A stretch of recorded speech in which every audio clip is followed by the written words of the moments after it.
Chapter 1657. The qualifier came to an end and the candidates were selected.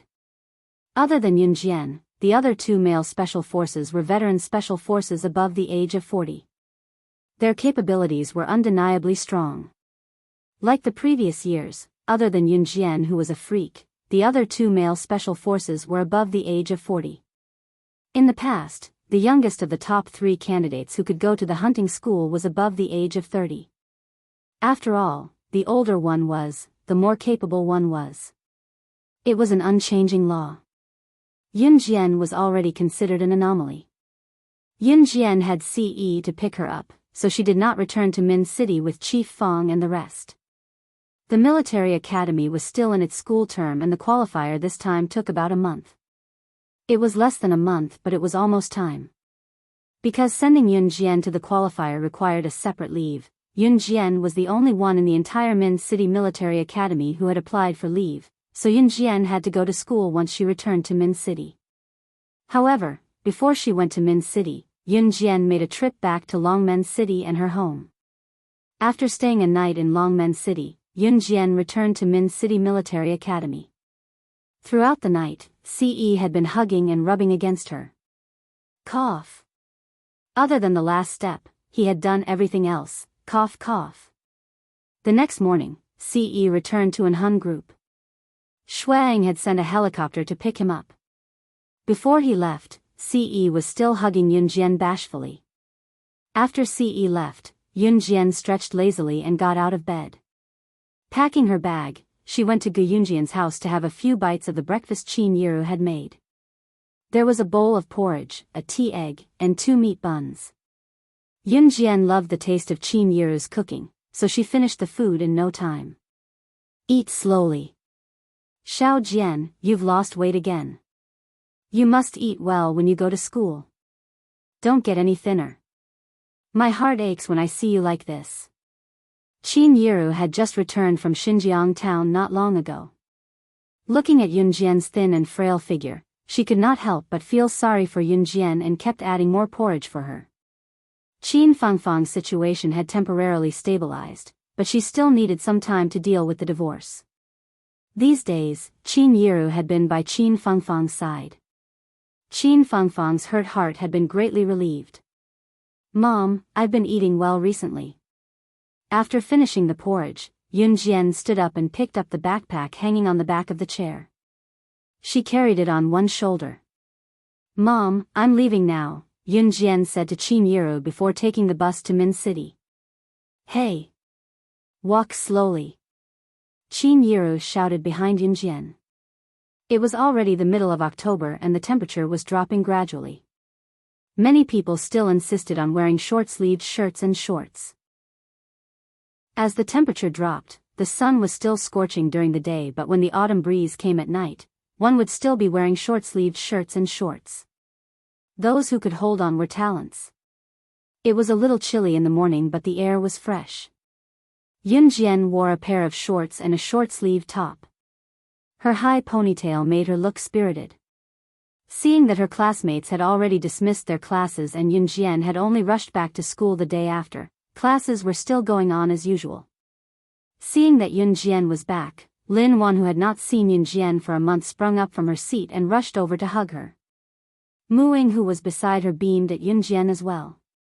She's back in less than a month. She must have been eliminated by the selection. Hee, but that's to be expected. Lin Shuya, who had always been at odds with Yun Jian, shrugged her shoulders and smiled coldly at Yun Jian. The girls around who were helping Lin Shuya immediately agreed. You guys. Lin Wan was about to reply for Yun Jian with a sullen face. A few excited voices came from the entrance. Yun Jian. You're back. Someone said that they saw you enter our school, but we didn't believe it. You're really back. Some of the boys and girls in Yun Jian's class were excited when they heard the excited voices ringing from the entrance. Ah. It's the members of Team Monarch. They must be here for Team Monarch's general, Slashing God. While the crowd was engaged in a heated discussion, the 6 of them, led by Chu Ning and Chu Xiangnan, walked in through the main entrance. How was it?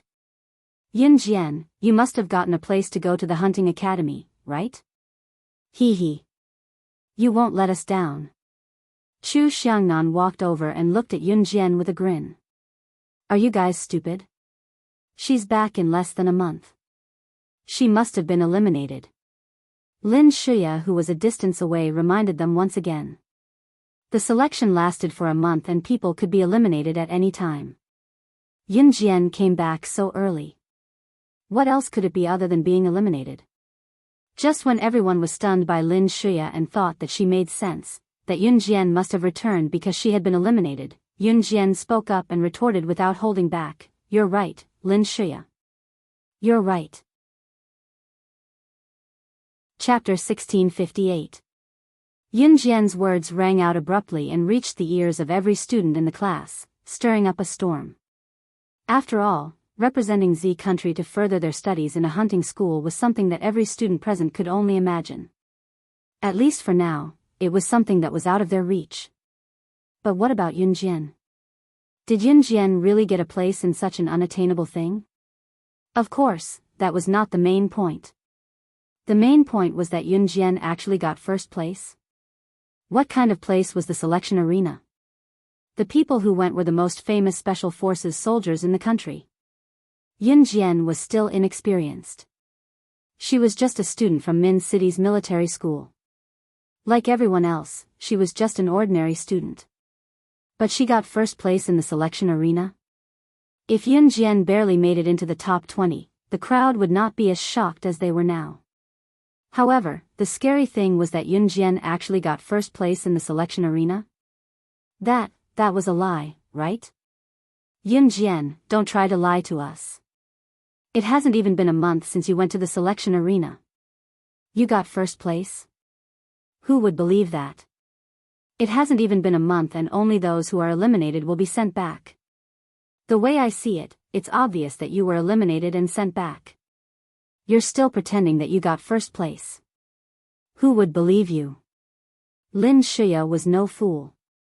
She could tell that Yun Jian's retort just now was an overt and covert retaliation. Moreover, it had not even been a month since Yun Jian went to the selection arena. She was sent back in less than a month. If that was not elimination, what was it? We believe in Yun Jian. She's never bothered to lie. Chu Ning stood up and patted her chest as she spoke in a reassuring tone. She won't lie. I guarantee it with my integrity. Just as Chu Ning's voice fell, Jiang Weiwei spoke up as well. Jiang Weiwei still remembered that in the beginning, she was also one of the members who went against Yun Jian. Today, she was completely convinced by Yun Jian. We, Team Monarch, never lie. Captain Lu Shiyun said solemnly. In their hearts, Yun Jian was no different from a god. It was because of Yun Jian that Team Monarch was where they were today.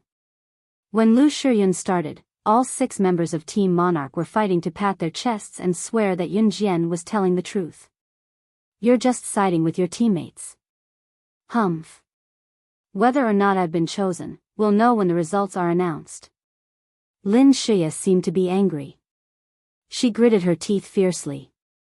Just as she finished speaking, the homeroom teacher, Teacher Chu, walked into the classroom from outside the door. The students were still in shock. It was the end of class now. Why would the class teacher come to the classroom? However, Mr. Chu looked around and set his eyes on Yun Jian.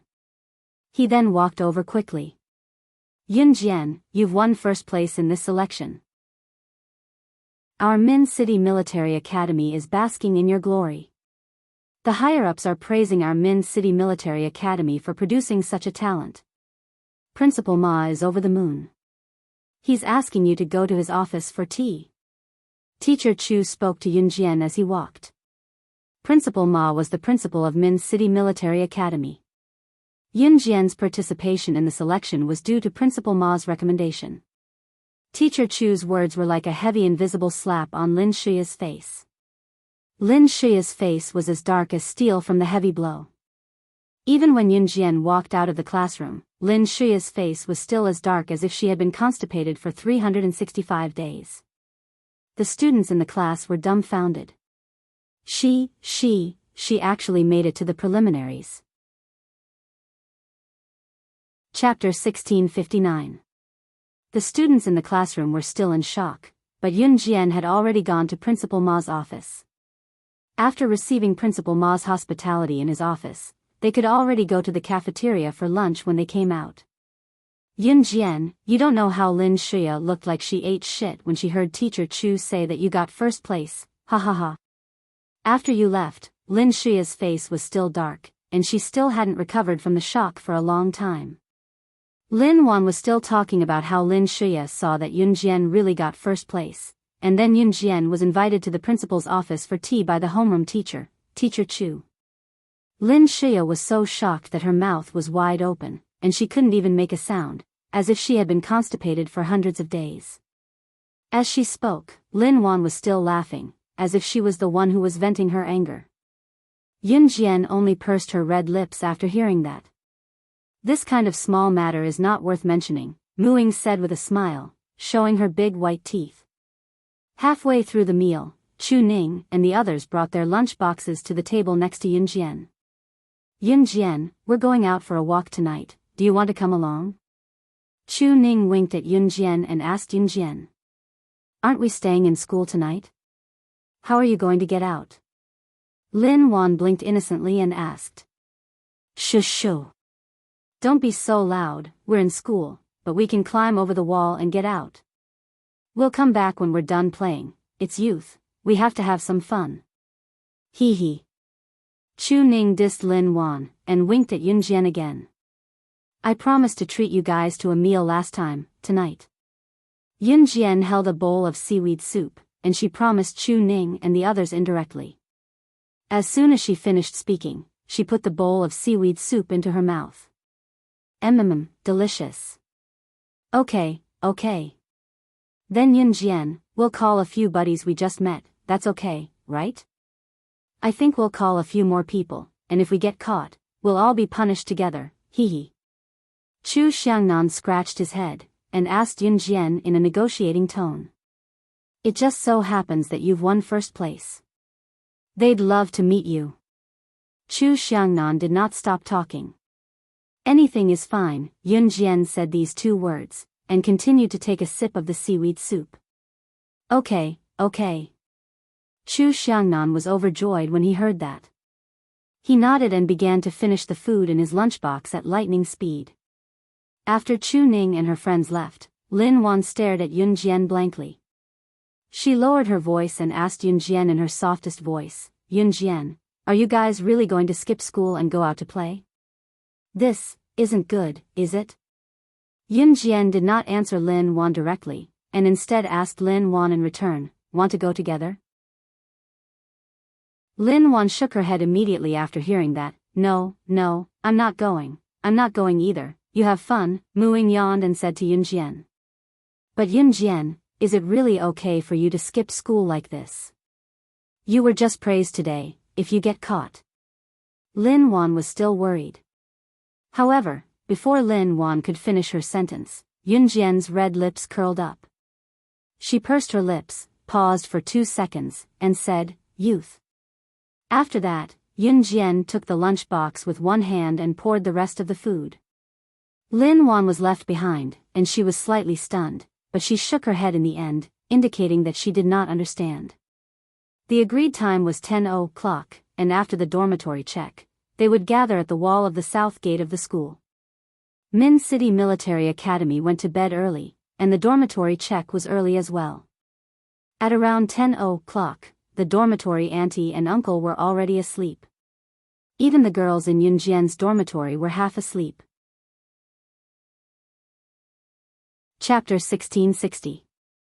The aunties in the female dormitory and the uncles in the male dormitory had the same problem, they slept very deeply. Because of this, many students from Min City Military Academy would escape in the middle of the night to play and have supper. Moreover, most of the students in Min City Military Academy were martial artists. Other than a few girls who studied military medicine, the rest of the boys were all military academy students. Naturally, their strength was not to be underestimated. After all, they were trained in the military academy. Naturally, they wouldn't be too bad. Those who played truant would hide a little, afraid that the aunties in charge of the dormitory would still be awake and would be caught patrolling. But what about Yunjian? She walked openly to the female dormitory's entrance. But the strange thing was that Yunjian's footsteps were light. It was like a female ghost floating on the ground without making any sound. Yunjian walked without making any sound, just like a female ghost. If someone saw this scene, it would be strange if they weren't scared to death. Yunjian's dormitory building was quite high. When Yunjian reached the second floor, just as she turned the corner on the second floor, a girl secretly ran over from the other side. Because Yunjian's footsteps were light, it was as if there was no sound at all, so the girl didn't notice that someone was coming down the stairs on the third floor. When Yunjian stepped on the stairs on the second floor, the girl happened to rush over from the corner. The moment she saw Yunjian, the girl nearly shrieked when she saw her due to the darkness and the fact that she did not make any noise when she walked. In the end, she clamped her hand over her mouth to stop herself from shrieking. Yunjian immediately dodged to the side when the girl rushed over and avoided the girl's collision. But the girl was pitiful. She was so scared that her forehead hit the wall hard. She forced herself not to make a sound. It wasn't until she saw that Yunjian was a human who had played truant like her that the girl lowered her voice and shouted at Yunjian. "What are you doing? Don't you see if there's anyone here?" The girl shouted at Yunjian in a muffled voice. Yunjian blinked but didn't pay much attention to him. Tonight's moon was especially round. The round moon shone on the earth. Over at the dormitory building, the girls could see Yunjian's face clearly. Yunjian's night vision was very good. Naturally, she could see the girl's face clearly. Just now, it was the girl who rushed over. She was not wrong, so Yunjian ignored the girl and went straight downstairs. "You." The girl didn't dare to yell loudly, so after a muffled sigh, she also sneaked downstairs. The door to the female dormitory was locked, so the dormitory manager was snoring. The girls' dormitory was surrounded by fences, and the door was locked. There was no way to get out. There were already 4 or 5 girls standing there. It could be seen that there were many people who sneaked out of the school to play in the middle of the night. "Are you here yet? Are they here yet? Did senior sister bring the key?" These girls bent over and snuck out in the middle of the night. They didn't even have the courage to stand up straight. "Not yet. I wonder what senior sister is doing. I feel that if this goes on, we'll be discovered by the dormitory manager." These girls stood at the door anxiously. Their voices were as soft as the buzzing of insects. Just as the girls said this, they saw a figure looming at the stairs. "She's here. Senior sister is here," one of the girls said happily.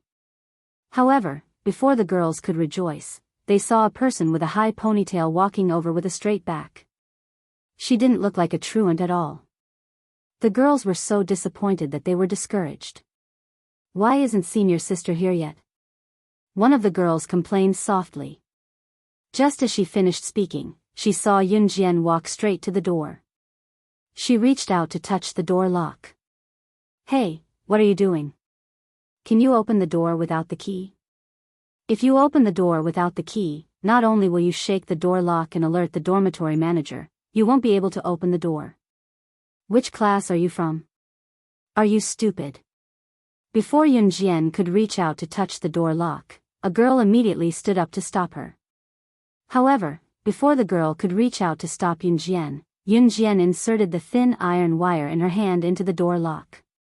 She shook the door lock slightly twice. Then, Yunjian opened the door under the girl's gazes. She didn't look like a truant student at all. She straightened her back and walked out as if nothing had happened. Seeing Yunjian open the door so easily, the girls were completely dumbfounded.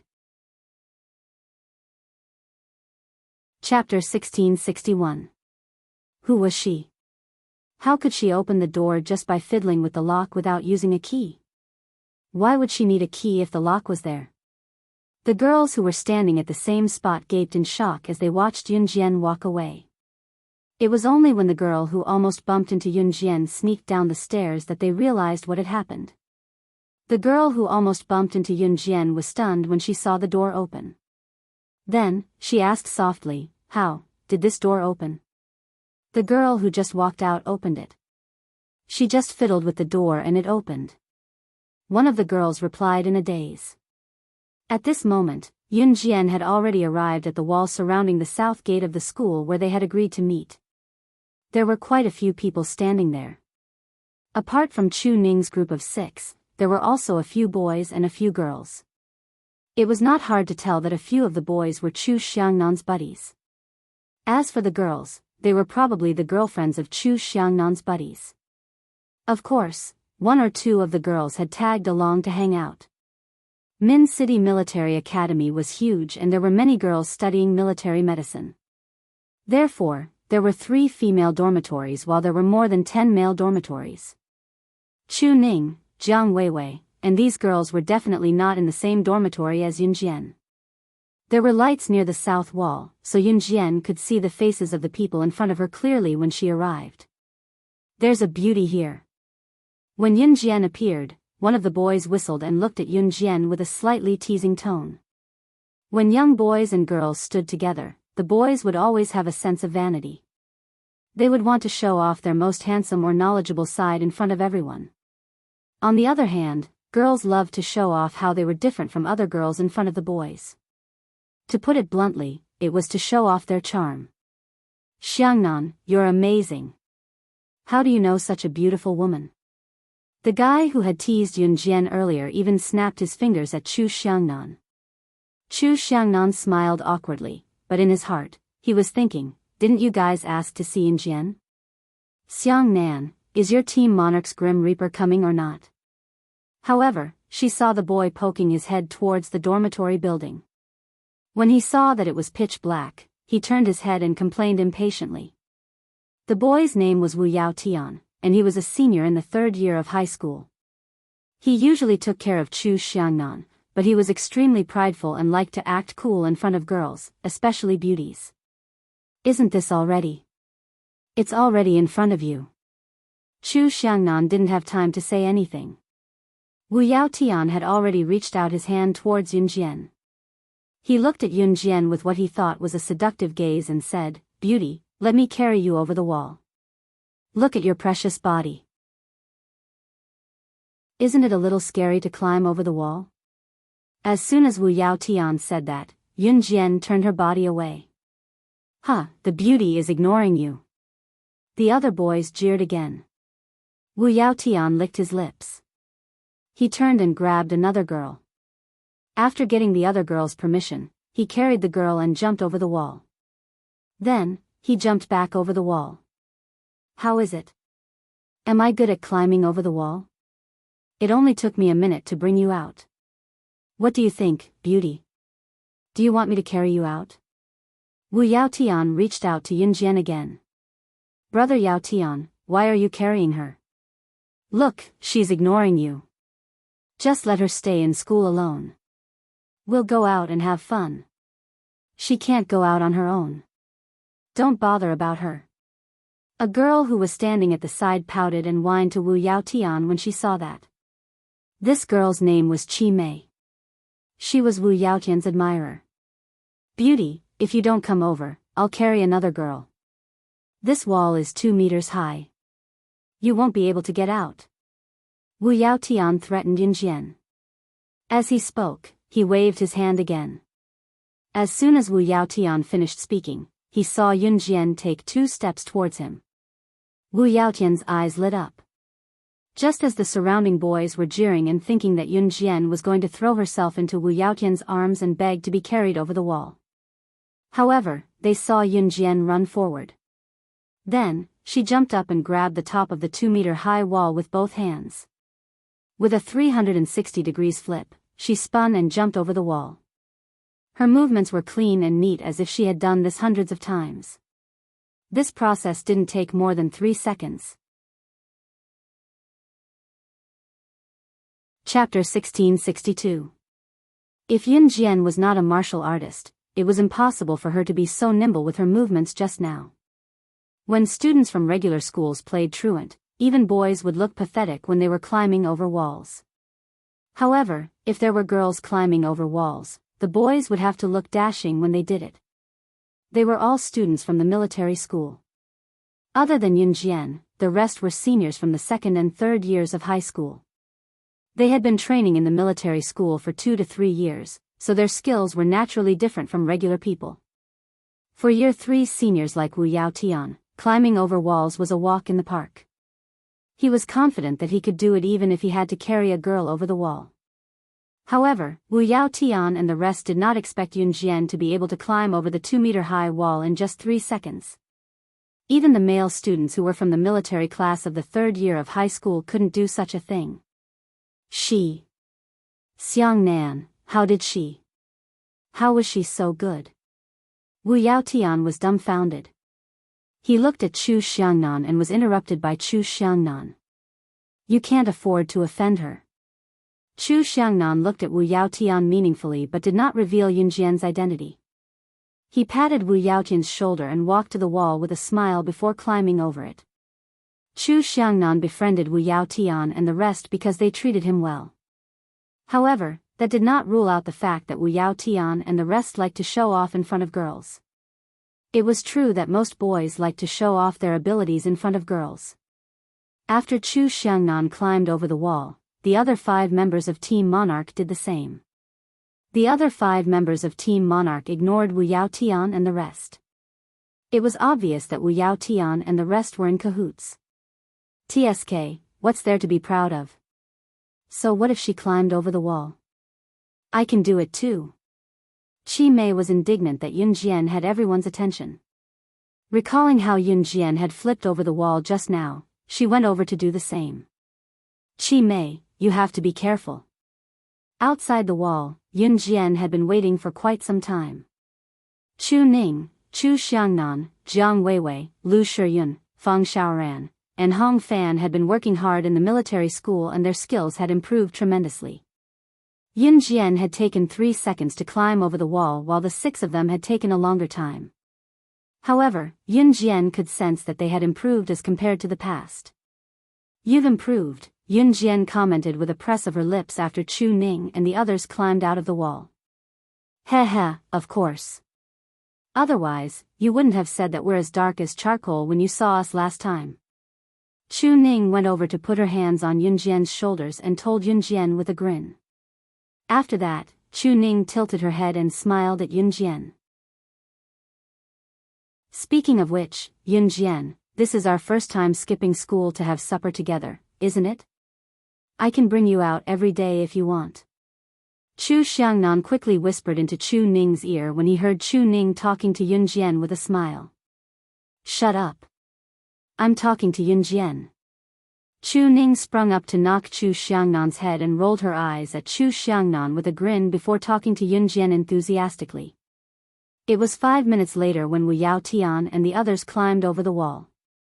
When everyone was out, Wu Yaotian asked Chu Xiangnan casually just so he could take a few more glances at Yunjian who was standing beside Chu Xiangnan. Xiangnan, is Slashing God from Team Monarch coming or not? Is she going to stand you up? As he asked, Wu Yaotian took a few more glances at Yunjian. Isn't she already here? Chu Xiangnan was surprised before he replied. Wu Yaotian and the others were stunned by Chu Xiangnan's words.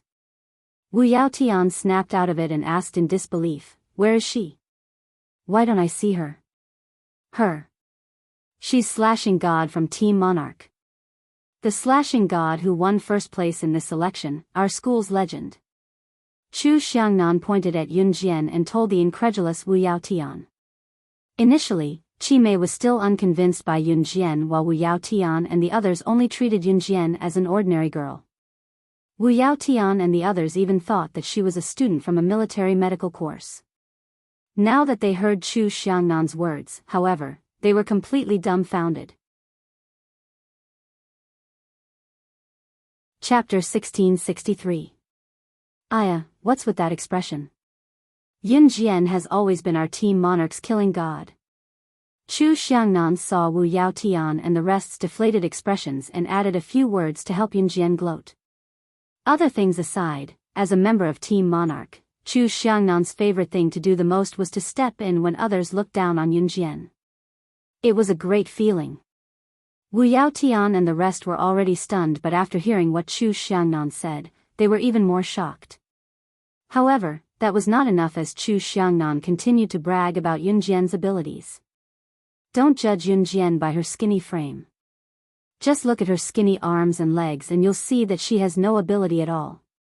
Actually, the reason why Team Monarch is able to achieve what we have today is all because of Yunjian. You guys don't know this, but the first time we carried out a mission, it was very difficult. That mission required us to.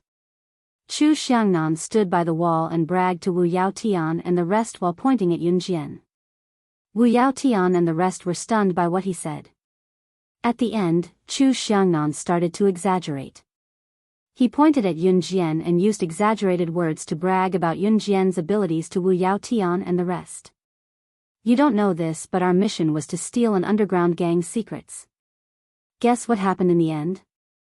By the time we got the news, Yunjian had already killed her way into the gang alone and annihilated the entire gang. She was alone. She had single-handedly annihilated the entire gang. Back then, the higher-ups were so shocked. Haha. That expression was so wonderful. Chu Xiangnan's words became more and more exaggerated. In the end, Wu Yaotian and the others were so shocked by Chu Xiangnan's words that their jaws dropped and formed an O shape. Especially Wu Yaotian. Just now, Wu Yaotian wanted to use the excuse of carrying Yunjian over the wall to flirt with Yunjian. Originally, Wu Yaotian wanted to show off the skills he had learned in the military academy in front of everyone other than to flirt with Yunjian. He felt that as a student of the Min City Military Academy, his strength was already very impressive. However, after hearing Chu Xiangnan's words, Wu Yaotian felt that it was a joke that he wanted to show off in front of Yunjian. She was the god of slaughter. It was the killing god who had won first place in the qualifiers not long ago. Those who participated in the selection were the best special forces soldiers in the country. Yunjian would be facing the best special forces soldiers in the country. Those people were mythical existences. What about Yunjian? She won first place. Not to mention Yunjian's battle record of annihilating an entire gang alone. No matter which one it was, in front of Wu Yaotian and the others, they were all out of reach. One could imagine how ugly Wu Yaotian's expression was at that moment. As for Qi Mei, who had said a few bad things about Yunjian, her expression wasn't any better. Ha ha ha. So she's the killing god, the legendary killing god. When Wu Yaotian and the others' expressions darkened, one of the guys in their group stood up and said straightforwardly. This guy had a candid personality and his words were forceful and forceful. Soon, the atmosphere at the scene was heated up again. It's not early anymore. Let's go eat supper and hurry back to school. At this moment, Lu Shiyun, who had been silent all this while, spoke up. As soon as Lu Shiyun finished speaking, everyone agreed, and the group quickly walked to the supper stall. Wu Yaotian and Qi Mei were the only ones who still remembered the unhappiness from before. Qi Mei, in particular, felt an inexplicable rage burning in her eyes as she watched Yunjian move forward. Chapter 1664. There was a food street near the military academy. The food street here was very lively. The people here had a rich nightlife, so there were many people who came to the food street for supper at night. The food street here was filled with food stalls. If one wanted to walk from the beginning to the end, it would take more than 10 minutes. Usually, the students who played truant from the military academy would come to this food street for supper. Yunjian and the others came here as well. What supper do you all want to eat? The boy who stood up to deal with the awkward atmosphere was called Duanmu. Like his name, Duanmu was a very modest and elegant boy. As soon as everyone arrived, Duanmu swept his gaze over everyone and asked. Let's go eat barbecue skewers. Chu Ning suddenly suggested. The entire street was filled with all kinds of snacks. There were all kinds of snacks and everything one could think of. For example, noodles, rice noodles, and of course, barbecue. Chu Ning's suggestion immediately received the silent approval of everyone present. Even Chi Mei, who had a problem with Yun Jian, did not say anything. Barbecue was the favorite of young people. Most young people did not know that barbecue could not be eaten too much, or that barbecue was unhealthy. Especially in this era, health awareness was not so strong. Therefore, many young people would go eat barbecue whenever they had the chance. Come, I'll lead the way. I know a barbecue place that's especially good. It's the most popular shop here. Duanmu quickly recommended himself. As they spoke, the group walked towards the shop recommended by Duanmu. The military academy was silent at this moment, especially the dormitory building. It was so quiet that only the breathing of the students could be heard. However, this food street was completely different from the military academy. The food street was filled with neon lights. There was a large and bright light bulb hanging above every shop. There were tables and chairs for hawkers scattered in front of the shop. Although the tables and chairs were old and the food street did not look clean, there was a unique flavor to it. There were many tables and chairs in front of the barbecue shop recommended by Duanmu.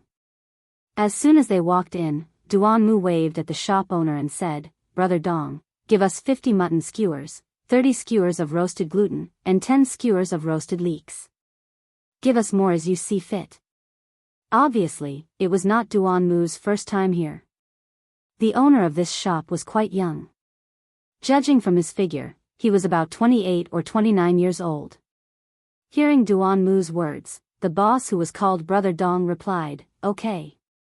I'll roast it for you first. It'll be ready soon." "Thank you, Dongji." Duanmu hurriedly thanked him. However, the group quickly sat down. Because there were many people, 4 small tables were put together and they sat around them. Yun Jian followed the crowd and sat down beside Chu Ning. After Wu Yaotian found out about Yun Jian's identity, although he felt quite awkward, Yun Jian was still the idol of the entire Min City Military Academy. Soon, the unhappiness from before was thrown to the back of their minds. Wu Yaotian and the others acted as if they were facing their idol and asked Yun Jian one question after another. Wu Yaotian also held back his desire to tease Yun Jian. At this moment, he was talking to Yun Jian purely as if he was talking to his idol. He had long abandoned his improper thoughts about Yun Jian. Not long after Yun Jian took her seat, a surprised exclamation sounded. It was from a girl who had just walked in from the entrance of the barbecue shop. "It's you? You're the girl who almost bumped into me at the stairs just now." As soon as the girl saw Yun Jian, she pointed at Yun Jian and exclaimed. Everyone in Yun Jian's group immediately turned their gazes over. This girl was the one who almost bumped into Yun Jian on the second floor of Yun Jian's dormitory building. There were a few other girls standing beside the girl. After the girl who almost bumped into Yun Jian spoke up, they pointed at Yun Jian and exclaimed, "That's right." Chapter 1665. The girls standing next to the girl who bumped into Yun Jian were obviously the ones who saw Yun Jian unlock the door with the wire. Therefore, the moment they saw Yun Jian, they exclaimed in shock. Those who were with Yun Jian were surprised when they heard what the girls who had just joined the school said. "You know how to pry open the door without a lock?" Duanmu asked Yun Jian in surprise. Everyone looked at Yun Jian in shock. Yun Jian was Team Monarch slashing God, which was enough to shock everyone present. However, who would have thought that Yun Jian knew how to pry open the door? She opened the door to our female dormitory without using a key. She really gave us a fright. The girls were obviously still in shock from seeing Yun Jian unlock the door. The crowd was in an uproar, shocked by Yun Jian's ability.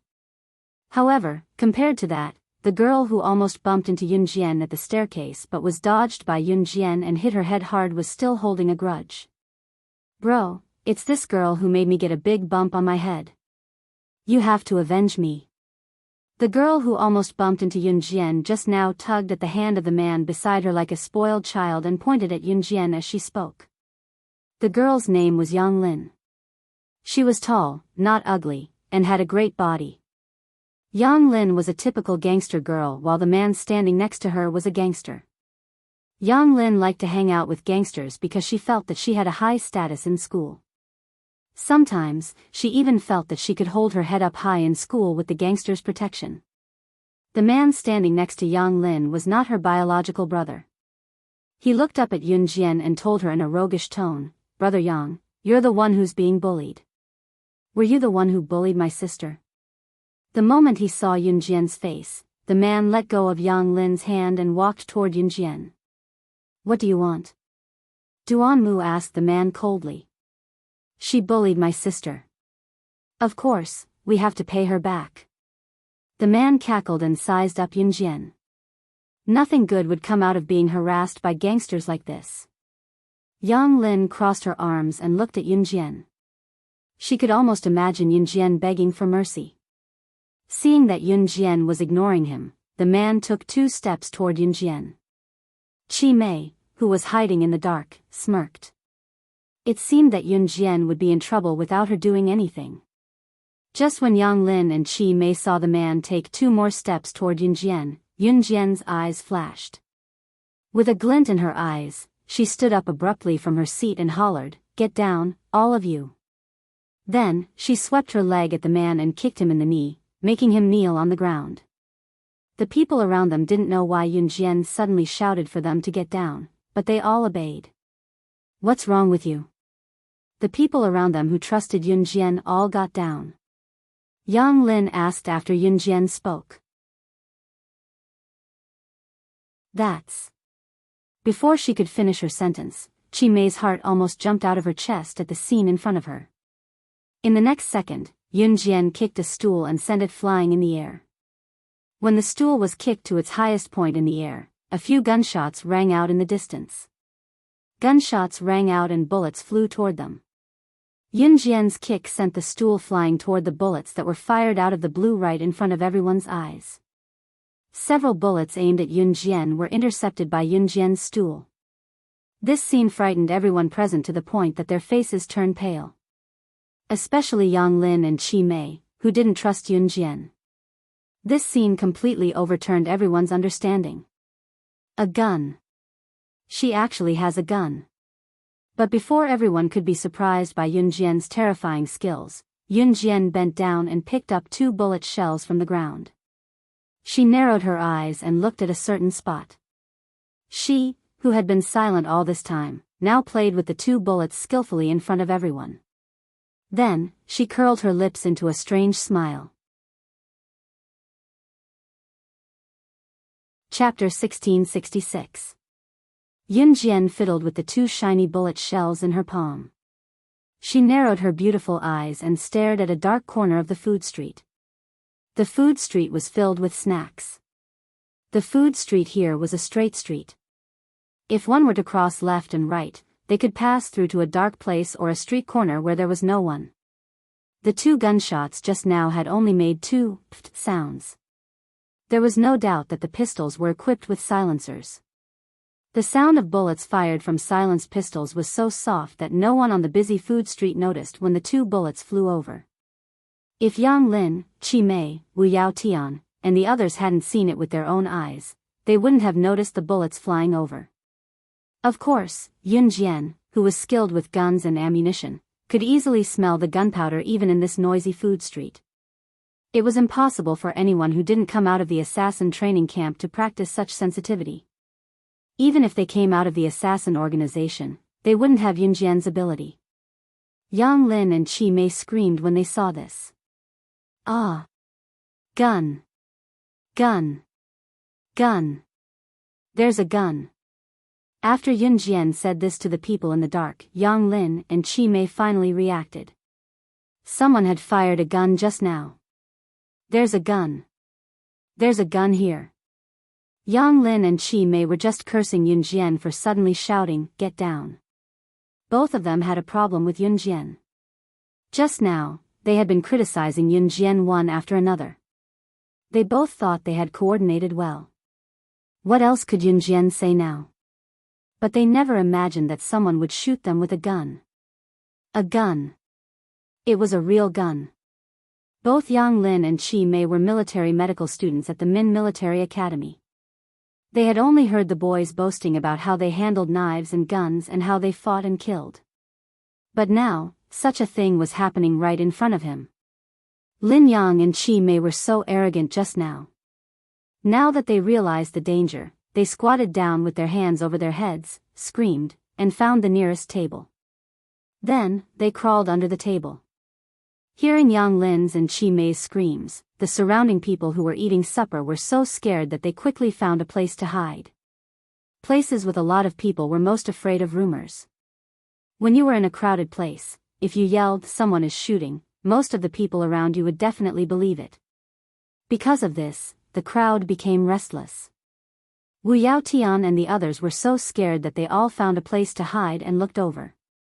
Chu Ning and the others also hid obediently and did not move. They were afraid of being a burden to Yun Jian. Yun Jian, who was standing in the same spot, smiled and walked out of the barbecue restaurant. She crossed her arms and looked at the darkness for a while. Then, a woman walked out. This woman was very thin and had a good figure, but her breasts were very small. She looked more like a Westerner. She held a Browning M1911 pistol in her hand and walked out from the dark seductively. This woman's code name was Ruoyin, and she was a killer known as the sharpshooter of the blood doll. Rumor had it that she once killed 3 birds with one shot. Her strength was amazing. Who is this? Wu Yao Tian saw Ruoyin and the gun in her hand. He was so scared that his face changed and he turned to ask Yun Jian. Although the boys in the military academy liked to brag about themselves, when it came to critical moments, they were naturally afraid if they were not strong enough. Yun Jian ignored Wu Yao Tian. She narrowed her eyes and looked at Ruoyin, who walked out from the dark. She did not look scared like the others. On the contrary, she looked at Ruoyin casually and looked up at her. There was a moment of silence. The people in the dark saw Yun Jian suddenly raise her hand and throw the 2 bullets in her hand to Ruoyin. Ruoyin's eyes flashed and she caught them. "I can't accept this greeting gift, but since you're here, don't even think about leaving." Yun Jian's red lips curved slightly as she said these words calmly. The people hiding in the dark thought that Yun Jian was too arrogant. But then, they saw a sharp glint in Yun Jian's eyes. Chapter 1667. Ruoyin was standing not far away with the Browning pistol in her hand. Yun Jian's lips curled slightly. She pursed her lips and stared at Ruoyin with her sharp eyes. Just as everyone was shocked by Yun Jian's arrogant words, Yun Jian's next move made everyone's expression change. Everyone was still thinking that the woman called Ruoyin was holding a pistol. And Yun Jian. She dared to speak to Ruoyin in such a tone. Did she think that she could beat Ruoyin just because she kicked out a stool to block Ruoyin's 2 shots? Yun Jian, be careful. Although Chu Xiangnan and the rest knew about Yun Jian's skills, they still shouted at Yun Jian worriedly. Why did she have to drag us down if she wants to die? Didn't she see the gun in that woman's hand? What if that gun hurts us? Why is she so selfish? Can't she just die and not drag us down with her? Qi Mei was so scared that she hid under the table and trembled. As she trembled, she did not forget to curse Yun Jian while sobbing. It's all Yun Jian's fault. It's all Yun Jian's fault. So what if Yun Jian is Team Monarch/ing God? That woman has a gun. Can she win against that woman? Not only will she not win against that woman, but she'll also get everyone killed. However, it was also at this moment that what happened next completely overturned everyone's understanding. This scene was unforgettable for everyone present. In the next breath, Yun Jian took 2 large strides to where Ruoyin was. Ruoyin's eyes sharpened and she was about to raise the Browning pistol in her hand. Before she could raise the pistol, Yun Jian took 2 steps and jumped in front of Ruoyin. This scene caused an uproar among the people who were hiding in every corner. Yun Jian's skills were amazing. However, it was not over yet. While Ruoyin was still raising her Browning pistol, Yun Jian had already arrived in front of Ruoyin in a few flashes. Then, a second before Ruo Yin raised her gun and aimed, Yun Jian's hands nimbly wrapped around Ruo Yin's hands like a snake. At the same time, she wrapped around Ruo Yin's left hand that was holding the gun and slammed her left wrist hard. Ruo Yin's hand went limp from the impact. The left hand that was holding the gun went limp, and the Browning pistol slipped to the ground. Yun Jian caught the Browning pistol without even looking at it when she attacked Ruo Yin's hand that was holding the gun. The other hand that was wrapped around Ruo Yin's right hand grabbed onto her right hand at the speed of light. With a vicious pull, it rapidly struck the bones of Ruo Yin's right arm. Ruo Yin wanted to fight back, but Yun Jian had already hit her in every part of her arm, so she didn't have any strength. She widened her eyes in shock and wanted to kick Yun Jian with her long legs. At this time, Yun Jian had already circled behind Ruo Yin with the gun. She used her knee to hit Ruo Yin's knee, causing Ruo Yin to kneel on the ground. The entire process took no more than 3 seconds. After 3 seconds, Yun Jian had already snatched the pistol from Ruo Yin's hand. Ruo Yin's eyes widened.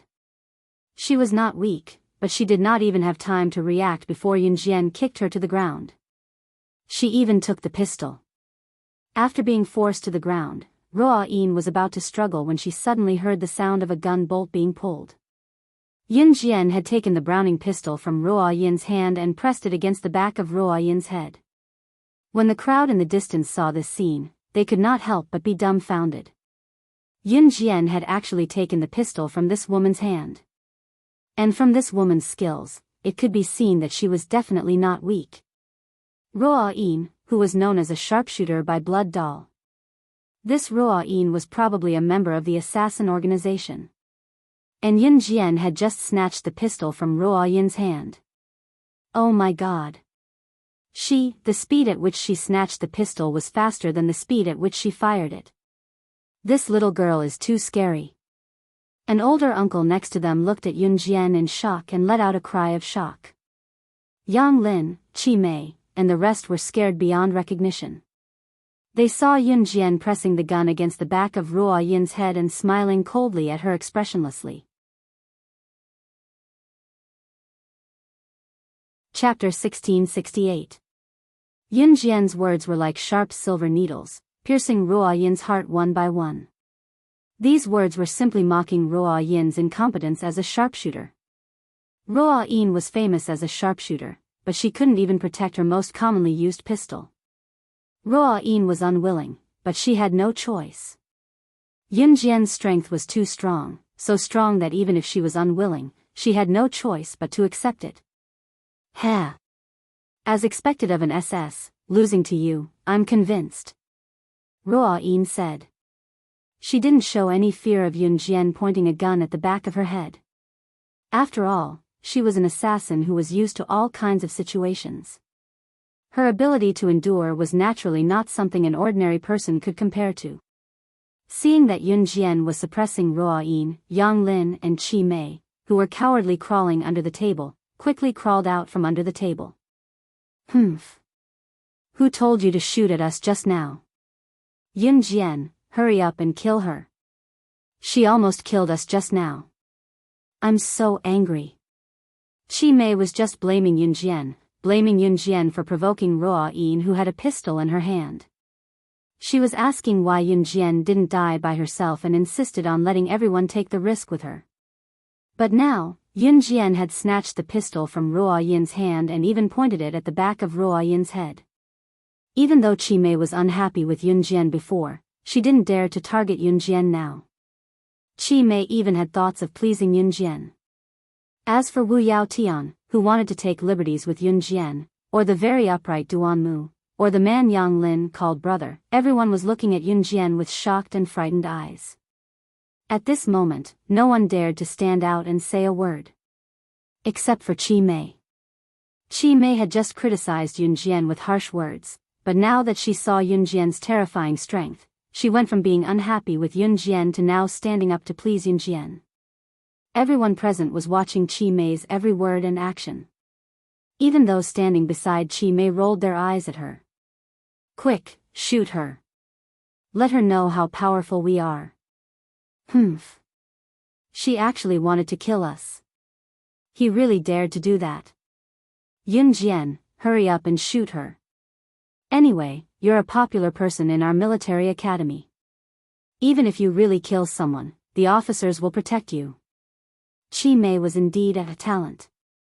Seeing that Yun Jian had subdued Ruo Yin, Qi Mei, who had previously treated Yun Jian as her mortal enemy, immediately treated Yun Jian as one of her own. She even incited Yun Jian to kill Ruo Yin. Those who didn't know better would think that Yun Jian was Qi Mei's subordinate. Seeing that Yun Jian had pressed the muzzle of the pistol to the back of Ruo Yin's head, Qi Mei's incessant words continued to spread. As she spoke, she walked towards Yun Jian. She already treated us like that just now, and you're still not going to kill her? Weren't you very powerful just now? And didn't you once annihilate an entire gang by yourself? Why don't you dare now? Qi Mei's voice continued to ring out. The crowd watching this scene from afar was deeply disgusted by Qi Mei's actions. However, just as Qi Mei was about to reach Yun Jian suddenly turned around and let go of the suppressed Ruo Yin. She turned around and kicked the completely unprepared Qi Mei. Qi Mei still treated Yun Jian as one of her own, so she was full of confidence that Yun Jian wouldn't do anything to her. But at this moment, Yun Jian suddenly kicked Qi Mei's abdomen in the air. She kicked Qi Mei far away on the spot, then held the pistol and fired a few shots at Qi Mei, who was thrown to the ground. Bang bang bang bang bang. 5 shots. Yun Jian's marksmanship was so accurate that it was frightening. These 5 shots hit Qi Mei's forehead, her left arm grazed the side, her left leg grazed the side, her right arm grazed the side, and her right leg grazed the side of her head. Her marksmanship was exquisite, and the shots just grazed Qi Mei's 5 sides and shot into the cement floor. 5 shots. If any of them were slightly off, Qi Mei would definitely be injured. This scene happened so quickly that Qi Mei's face turned pale with fright. The surrounding crowd was also shocked by Yun Jian's shots, and their hairs stood on end. They saw that Yun Jian had already pointed the muzzle at Qi Mei's temple. In front of everyone present, she spoke coldly to Qi Mei.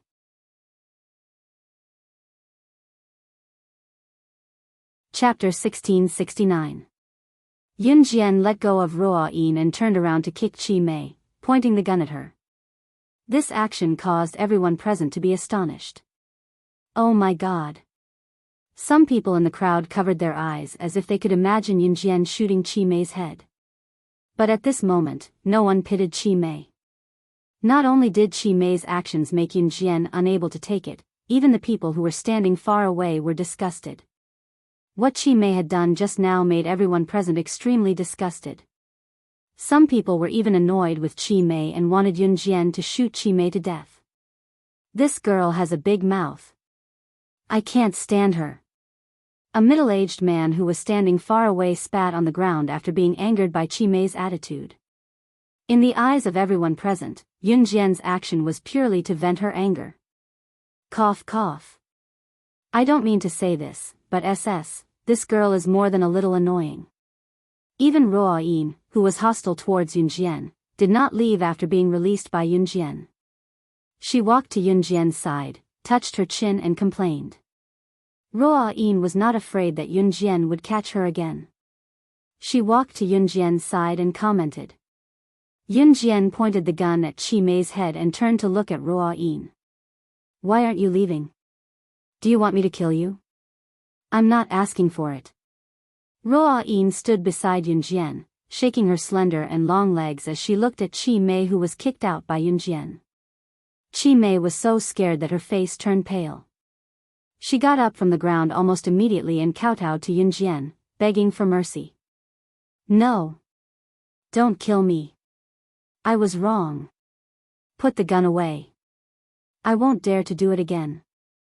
Qi Mei was a person who paid a lot of attention to her appearance. She could even show off her most beautiful appearance in front of the boys. She only ate 1 meal a day just to lose weight and shape her perfect figure to present in front of the boys. Of course, all of this was under the premise that their lives were guaranteed.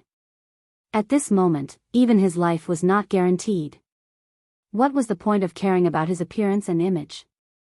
Therefore, Chi Mei directly knelt down and kowtowed to Yun Jian. Her whole body trembled like a spring. Puff! Such guts! Weren't you very powerful just now?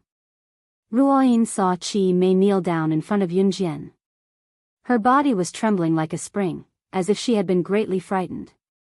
She stood aside and couldn't help but sneer. Ruoyin was in no hurry to leave. Yun Jian's red arc slightly raised. She pulled the bolt of the pistol. In the midst of Chi Mei's begging and kowtowing, Yun Jian pursed her lips. The next second, she said with an indifferent expression, "You can die now." As soon as she finished speaking, a bang sound rang out. The moment Chi Mei heard the gunshot, she seemed to have been seriously frightened. She fell straight to the ground and fainted completely. Everyone standing in the distance was frightened by Yun Jian. She really shot. Was she really going to kill Chi Mei? But before anyone could react, they saw Yun Jian suddenly point the gun at the dark place where Ruoyin had just come out from. With a bang sound, Yun Jian's shot directly into the dark place. What was Yun Jian doing? Everyone present widened their eyes in shock. After the shot was shot into the dark place, a slender man of about 1.82 meters in height, who looked handsome just by looking at his figure, easily dodged Yun Jian's shot and exposed himself to everyone present. The man was about 23 years old. He wore a hoodie with a collar on his head, but it couldn't stop his handsome face from appearing and disappearing in the dark. When she saw the man, Yun Jian narrowed her eyes and smiled contemptuously. Chapter 1670. Ruoyin's expression changed when she saw that Yun Jian had fired a shot and forced the handsome young man out of the shadows. She had actually discovered their leader hiding in the shadows. Ruoyin's face turned pale with fright. She had originally thought that with her abilities, she would be able to take 1 or 2 blows from Yun Jian. However, she had never expected that Yun Jian would be able to subdue her in 1 blow. This was not a big deal. After all, Yun Jian's identity was not to be underestimated. However, Ruoyin had never expected that Yun Jian had already discovered their leader hiding in the shadows. Yun Jian had not said anything, but that did not mean that she had not discovered their leader's existence. Ruoyin was well aware of their leader's abilities. However, Yun Jian had actually seen through everything with 1 glance. Normal people might not have been able to see through Yun Jian's shot, but Ruoyin, who was also an assassin, could see through it with 1 glance. Yun Jian's shot had just happened to be aimed at the blood doll leader's hiding spot. Her speed, direction, and distance were all very accurate. If the leader did not walk out in front of everyone, he would have been hit by Yun Jian's shot. Yun Jian had controlled the speed of the shot just now perfectly. If the blood doll leader did not walk out, he would have been hit by that shot. Therefore, Yun Jian's shot had successfully forced the blood doll leader who was hiding in the dark to come out. Leader. Ruoyin suppressed the shock in her heart. She turned her head to the side to look at her Lord Chief and bowed to her. The blood doll leader's name was Di Lin. At this moment, Di Lin was dressed in black from head to toe. The hat behind his collar was also black. In this dark night, under the illumination of the surrounding neon lights, Di Lin's appearance was faintly discernible. This was a very young but pale face. He was handsome and spirited, but at this moment, his face was so pale that it made people feel a little scared. Di Lin didn't show any signs of panic after being discovered by Yun Jian. He waved his hand at Yun Jian, who was bowing to him, and stood in front of Yun Jian. Di Lin was about 1.82 meters tall, so Yun Jian looked very short when she stood in front of Di Lin. But in terms of aura, Yun Jian was many times stronger than him. Another person had arrived. Standing in the distance, Wu Yao Tian, Yang Lin, and the others were dumbfounded beyond words. Everyone stared blankly at the scene before them. Yun Jian narrowed her eyes at Di Lin. Tell me why you're here. Yun Jian narrowed her eyes and asked calmly. I'm here to find my woman. Di Lin said to Yun Jian. He was wearing a black hoodie, so he looked like an emissary in the darkness. Are you talking about Lang Mei who was captured by me last time? Yun Jian played with the gun in her hand and looked at Di Lin playfully. Di Lin didn't reply to this question. Ruoyin, who was standing at the side, couldn't help but want to complain, but she held it in. Lang Mei was the #1 expert of blood doll. She was adopted by the leader's father when she was young and could be considered as the leader's childhood friend. Later on, the leader's father passed away and the leader inherited blood doll. He used the fastest speed to develop blood doll into the largest organization in Southeast Asia. Lang Mei had always been by the leader's side. Lang Mei became the leader's woman when she was 16. She was the leader's first and last woman. But the leader's attitude towards Lang Mei was like treating a tool to warm his bed. Lang Mei had always felt that she was the leader's tool and didn't dare to have any improper thoughts. In Blood Doll, who didn't know that Lang Mei was the leader's lover? Even Lang Mei herself thought that she was the leader's mistress. Ruoyin couldn't help but complain. She had long known that the leader treated Lang Mei differently. Not long ago, Lang Mei was captured by Yun Jian. Being captured by SS, Lang Mei could be killed at any time. Their leader, Di Lin, hadn't slept for a few days. This time, he even rushed here to ask Yun Jian for Lang Mei. But when it came to Lang Mei, their leader wouldn't even mention the word love. Chapter 1671. No one could understand Ruoyin's worries. She had joined the Blood Doll organization later on. She had been in the Blood Doll organization when it was still a small organization. Until Di Lin's father passed away this year, Di Lin became the new leader of the organization. In less than half a year, the Blood Doll went from a small organization in Southeast Asia to wiping out all the organizations in Southeast Asia and becoming the #1 assassin organization in Southeast Asia.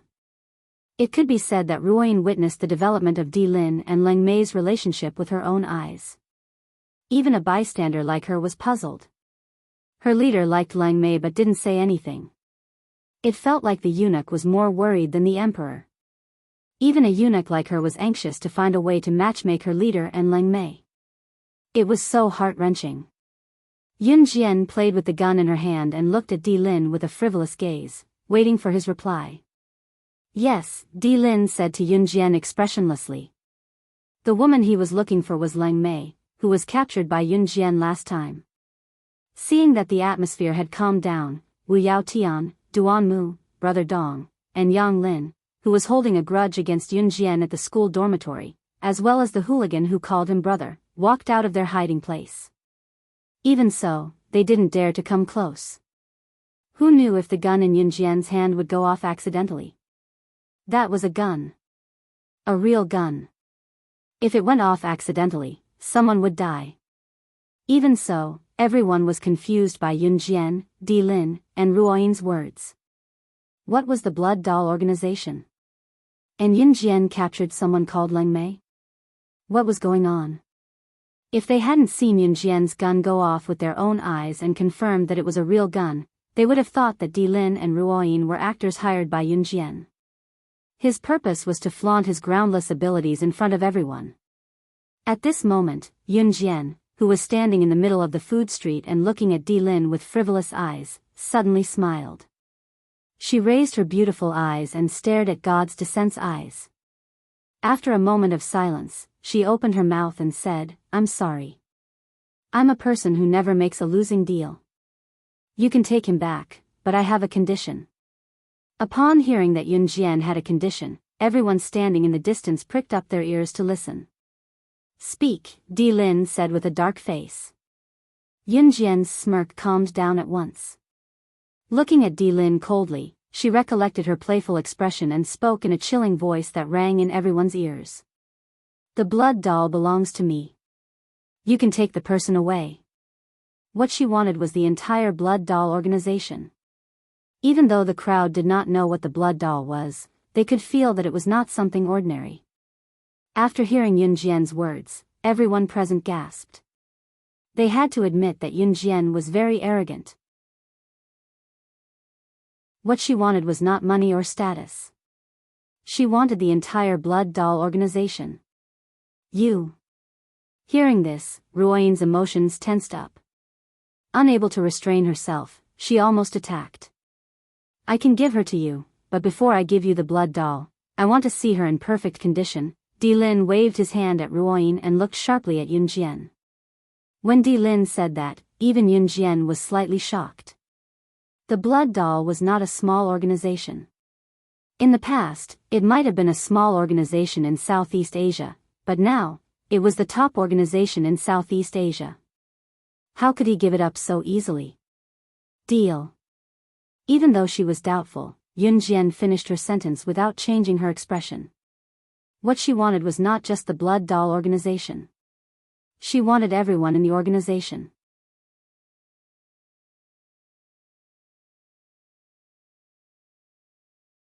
Chapter 1672.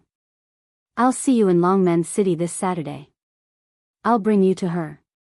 Of course, you'll have to show your sincerity first, like, who's the mastermind behind the blood doll organization's mad pursuit of me?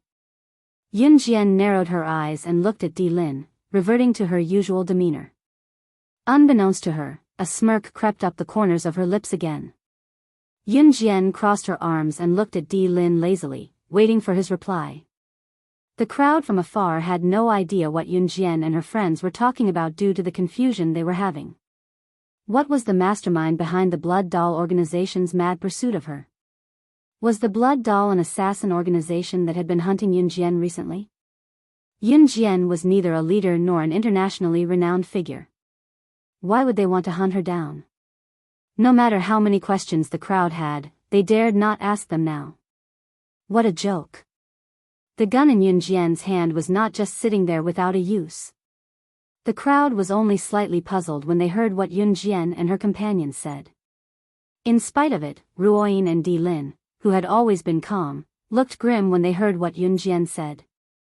Yunjian was indeed an SS. She actually knew that the blood doll was hunting her down. The blood doll organization had interrupted the Kosha mercenaries' missions many times recently. It was not that the blood doll leader was stupid enough to do so. There was someone behind the blood doll. Di Lin's skin was pale. He was wearing a black hoodie, and his handsome face was covered by the black hoodie. Di Lin's expression darkened when he heard what Yunjian said, but it was hard to discern the change in his expression due to his pale complexion. Those who were more attentive would be able to tell that Di Lin was truly surprised by what Yunjian said. As long as she's unharmed, these aren't secrets, said Di Lin. After that, he turned and waved at Ruoyin before leaving to the dark corner of the food street. Did he mean that as long as Leng Mei was fine, everything would be fine? Right before Di Lin and Ruoyin were about to disappear from her sight, Yunjian added to their backs, You're right, you're right. Leng Mei is indeed in Longmen City. If you're smart, don't take the risk to rescue her. Otherwise, her head will roll any time. Yunjian's words were a threat, but it was also the truth. Yunjian was a woman of her word. He had never failed to get what he wanted. It was the same for the blood doll. Di Lin and Ruoyin paused in the darkness when they heard Yunjian, and then their figures flashed and vanished swiftly. Yunjian, who were those two people just now? Why did they want to kill you? Chu Ning and the others had been standing behind Yunjian since the beginning. Chu Ning blinked at Yunjian and asked. Yunjian's pretty eyes blinked at Chu Ning's question, her red lips curling. Just as everyone thought that Yunjian was going to defend herself, Yunjian relaxed and grinned at Chu Ning. Take a guess. After that, Yunjian walked around Chu Ning and the others to return to the table where they had barbecued skewers and sat on the stool. The people around them stood at the side. Due to what happened just now, no one dared to sit at the table recklessly. They were afraid that bullets would shoot out from the dark like just now. Yunjian sat at the table as if nothing had happened. She picked up a mutton skewer on the table and gobbled it down, commenting softly, Smells good. Looking at Yunjian's reaction and recalling Yunjian's ferocious skills just now, the people around them could not help gulping. If it were not for the mess around them, everyone would have thought that what happened just now was just a farce. Chapter 1673. Yun Jian ate with relish. It was not until 30 minutes after Di Lin and Roa Yin left that the food street returned to its initial calm. Along the way, the police came to investigate the situation. But after finding out that no one was injured, they called the witnesses to register and did not make things difficult for Yun Jian. Chi Mei was so frightened by Yun Jian's shot that she fainted. Chi Mei thought that Yun Jian's shot was aimed at her head, so she fainted. In the end, it was Wu Yao Tian and the rest who reluctantly carried Chi Mei back to school. She only woke up when they arrived. Even though this incident had caused quite a stir locally, it was fortunate that it did not alert the school. Hence, no one knew that Yun Jian and the rest had played truant at night. Yun Jian returned to the dormitory and fell asleep immediately. The next morning, Yun Jian woke up early in the morning. Even though she slept late last night, Yun Jian did not sleep much. As usual, she woke up earlier than the rest of the students and went to the field for a few rounds of morning exercise. By the time she reached the classroom, most of the students had already started their morning reading. The students of Min City Military Academy usually woke up at 5:30 am and started with half an hour of morning reading, followed by half an hour of morning exercise. At 6:30 am, they would finish their morning exercise and head to the canteen for breakfast. Half an hour of morning exercise every morning was already very tiring. Hence, when it came to breakfast, the students in the school would have a huge appetite. Plus, there was a lot of training in the military academy. Hence, both boys and girls had bigger appetites than students from other schools. If they could train, of course they could eat. Even if the students of the military academy had bigger appetites than students from other schools, they would still be slimmer and more muscular than students from other schools. At this moment, Yun Jian, Lin Wan and Mu Ying were eating porridge in the canteen. Yun Jian ordered a bowl of porridge, 3 pumpkin pies, a bun and an egg. Compared to the average girl, Yun Jian's appetite was not small. At most, it was shocking. But in the military academy, this kind of appetite was not small at all. Yun Jian, yesterday you. At the mention of Yun Jian and the others playing truant yesterday, Lin Wan paused for a moment. She looked around cautiously, then moved her head closer to Yun Jian. Lin Wan whispered in a voice that only Yun Jian, Mu Ying, and herself could hear. Was it fun to play truant yesterday to have supper? Looking at Lin Wan's curious look, Yun Jian's red arc curved. She didn't answer directly, but pursed her lips and said, "You'll know when we go together next time." "I'm a good baby." Lin Wan shook her hands. She shook her head and moved her head away from Yun Jian. At this moment, a gentle female voice sounded from the school's broadcast system. The radio was set up in every corner of the school, so even if people were sitting in the cafeteria, they could still hear the radio. And at this moment, the gentle female voice on the radio spread to almost every corner of the cafeteria. Congratulations to student Yun Jian of our school's grade 1-2, for winning the Strongest Female Student award personally inscribed by Principal Ma. Student Yun Jian is being praised by the entire school. Next, student Yun Jian who heard the broadcast, please come to the Academic Affairs office to receive your award. As soon as the gentle female voice on the radio finished speaking, Yun Jian's mouth twitched. Not only Yun Jian, but all the students who heard the broadcast were dumbfounded. Strongest Female Student Award? What the hell was this? When did this award become available? How come it had never happened before?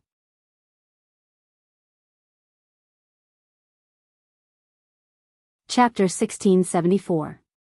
Award? Strongest Female Student? Pfft. It was personally inscribed by Principal Ma. Yun Jian, was it because your performance at the selection round was too amazing and you won first place? That's why Principal Ma gave you such an award. And it was announced to the entire school. Lin Wan covered her mouth. Principal Ma's funny behavior made her laugh. Awarding certificates was something that happened in every school. However, the usual awards were nothing more than exemplary student, activist, good child, and so on. Higher up would be first prize, second prize, and third prize. At the very least, it would be first prize, second prize, and so on. But what about Yunjian? On the other hand, Principal Ma had personally written a certificate for her as the strongest female student. The problem was that this award had never been given out since the establishment of Min City Military School. In other words, what Yunjian received was the highest honor.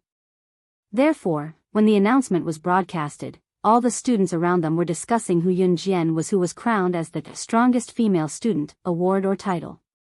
Weren't the students of grade 1, 2, high school freshmen? A freshman in grade 1 actually received Principal Ma's favor. The female voice in the broadcast repeated several times. Yunjian wasn't in a hurry. She only parted ways with Lin Wan and Muing after she finished her breakfast. Yunjian walked unhurriedly to the school's administration office. Early morning was the most refreshing time of the day. At this time, all the teachers had gone to eat breakfast, so only a few students were left in the administration office. Yunjian had just arrived at the entrance of the administration office when the female student standing inside stopped Yunjian. The teachers have all gone to the cafeteria to eat.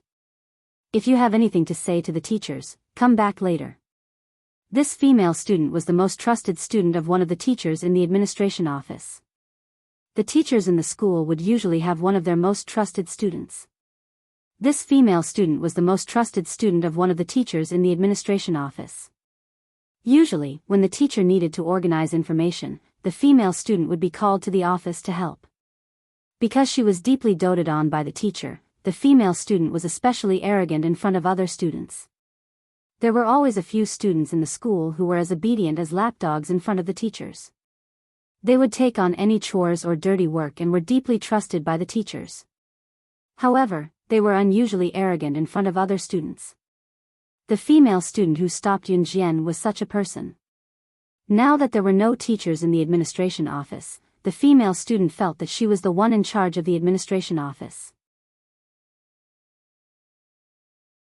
Therefore, before Yunjian could enter the administration office, she was stopped by the female student and ordered Yunjian to come back later. I'm Yunjian from year 1, 2. I heard the announcement and came to collect my certificate. Yunjian did not waste time with the girl and went straight to the point. You're Yunjian from grade 1, 2. After the female student heard Yunjian's words, she sized up Yunjian from head to toe. This female student was a senior in grade 3, so after hearing Yunjian's words, she looked at Yunjian with a questioning gaze. A grade 1 student could actually gain the favor of Principal Ma. If this wasn't getting in through the back door, then what was it? The female student looked at Yunjian with disdain. Originally, she only wanted Yunjian to come back later to find the teachers in the administration office. Now that she heard that Yunjian was grade 1, 2, Yunjian, she was even more unwilling to let Yunjian enter the administration office. I already said that the teacher isn't in the administration office right now. You're just here to get an award. Why do you have to come and get it now? What if the administration office lost something because of you? Can you afford to pay for it? The female student didn't let go and aggressively said to Yunjian.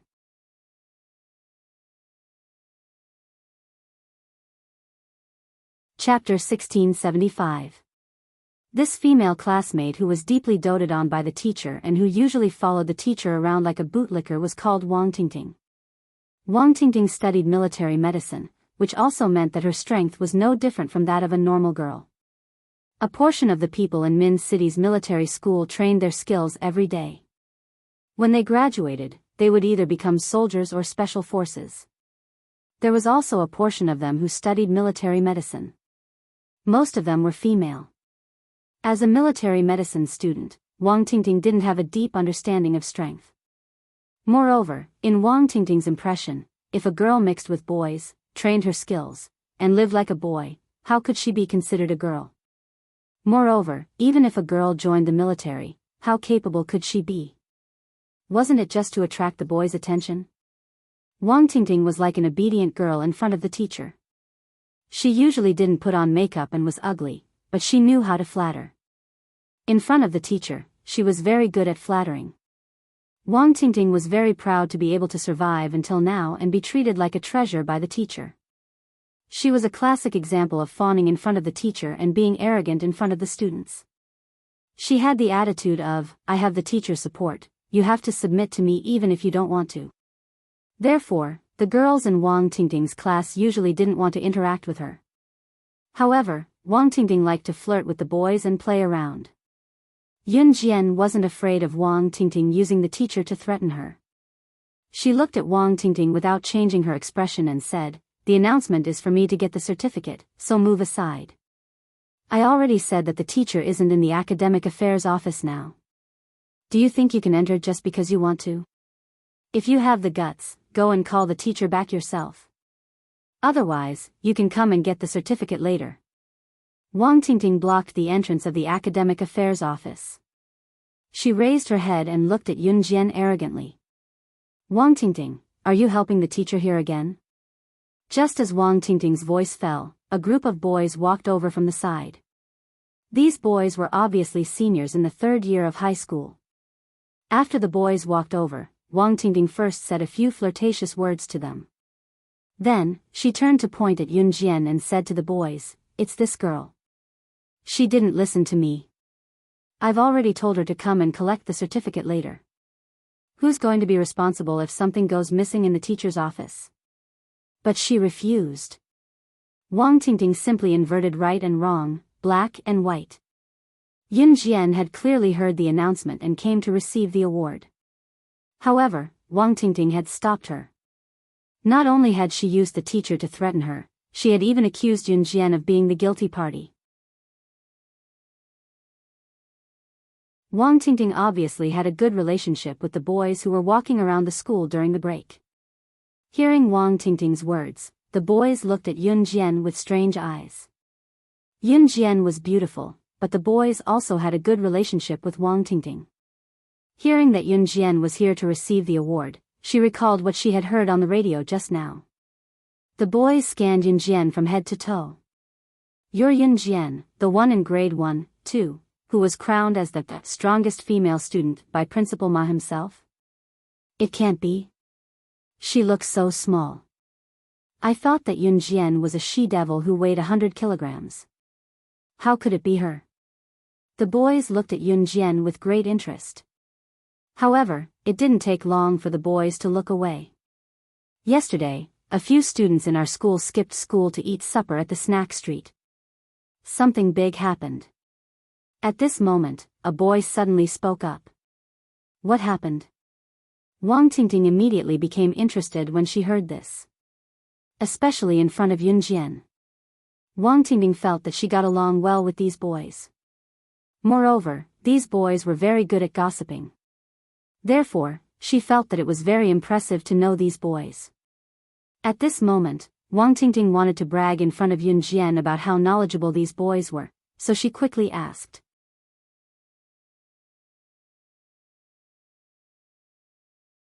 Chapter 1676. When young boys and girls gathered together, the thing they liked to talk about the most was gossip.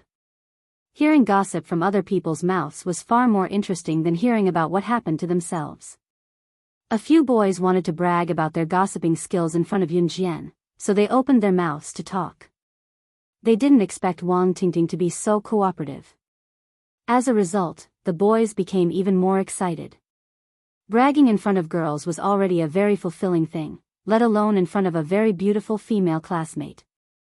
So the boys became more and more excited as they talked. Later on, that female classmate suppressed everyone. I heard that she was very powerful. Very cool. Yesterday, my brother also skipped school to have supper with his girlfriend. He saw it with his own eyes. That female classmate's strength can only be described with 4 words, invincible. One of the boys' saliva splashed.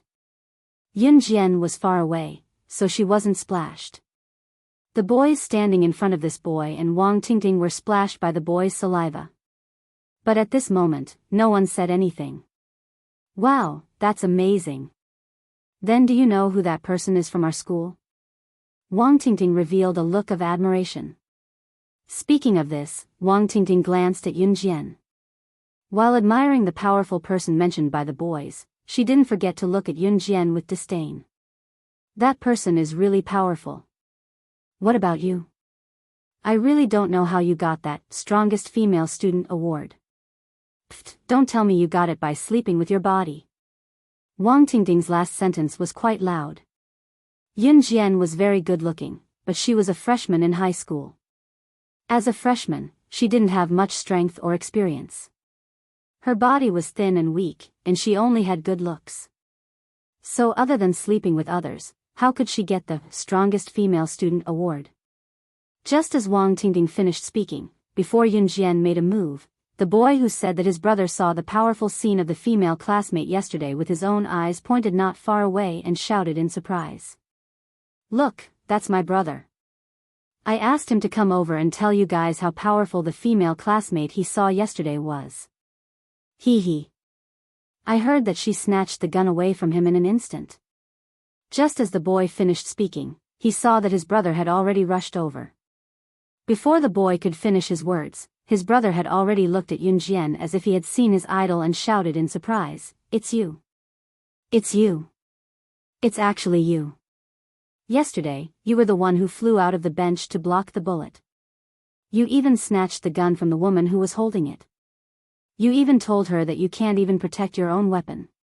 What kind of sharpshooter are you? Classmate, you're my idol."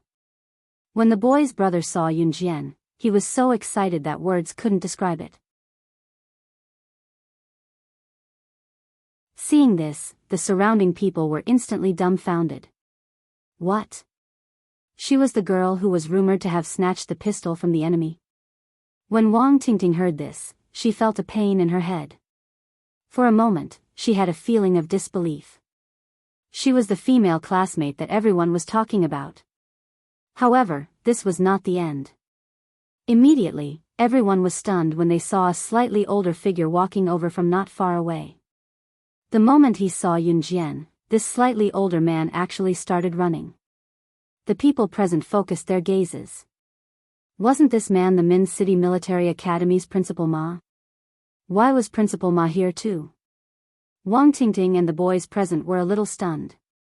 Before she could recover from her shock, she saw Principal Ma running to Yun Jian and speaking to her in a rather agitated tone, "You're a genius, Mr. Ma. Classmate Yun Jian, you really didn't let me down.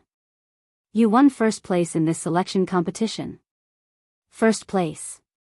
Ha ha ha. Of the 100 Special Forces soldiers who participated in this selection competition, which one of them isn't the most powerful person in our country? And you actually won first place in the selection competition.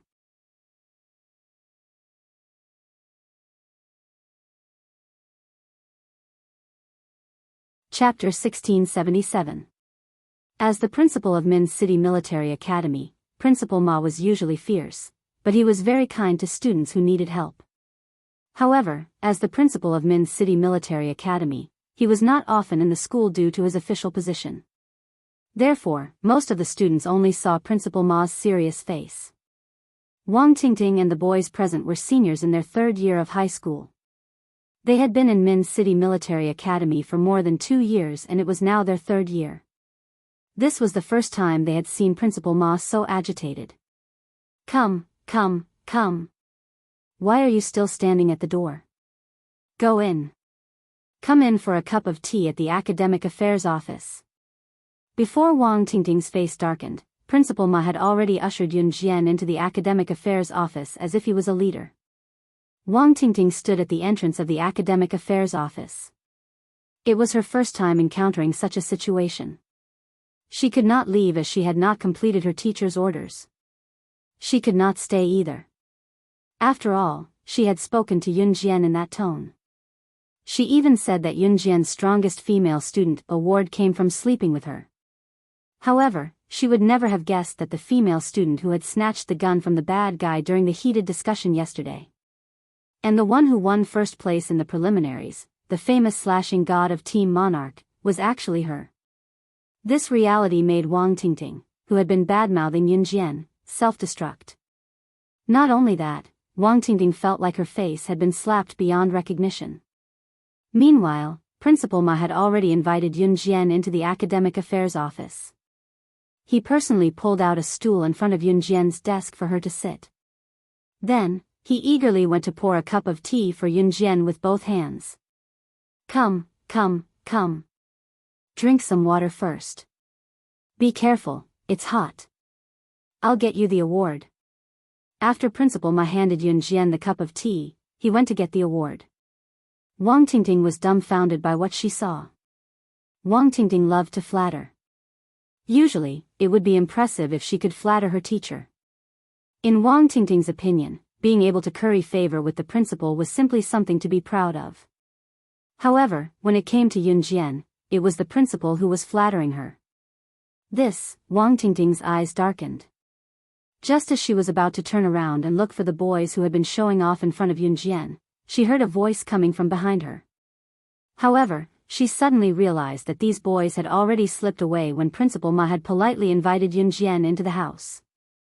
Just now, he wanted to show off in front of the beautiful junior, so he flaunted his vast knowledge. She didn't know that the person the boys were showing off to was Yunjian herself. Naturally, the boys were too ashamed to stay there. They didn't even say goodbye and ran away. In the end, Wang Tingting gritted her teeth and slipped away. She planned to wait for Yunjian to leave before coming back to deal with the things that the teacher had instructed her to do. Later, she would use the excuse of having a stomachache to tell the teacher that she had a stomachache, so she went back to the toilet first before coming back to tidy up. After sitting in the academic affairs office for a while, Yunjian returned to the classroom after being praised by Principal Ma. According to Principal Ma, the time to go to the hunting school had not been set yet, and they were still waiting for the notice. However, he told her to be prepared at all times. When the notice came, she would set off at any time. Yunjian acknowledged Principal Ma and returned to the classroom. A week passed quickly and it was Friday in the blink of an eye. CE was not around on Friday. When Yunjian returned to Longmen City, she felt that the house was a little lifeless. She was not used to it, but the night passed just like that. The next morning, when the sun had just risen, there was a knock on the door. Yunjian did not even need to guess to know that it was Ruo Yin and Di Lin who were knocking.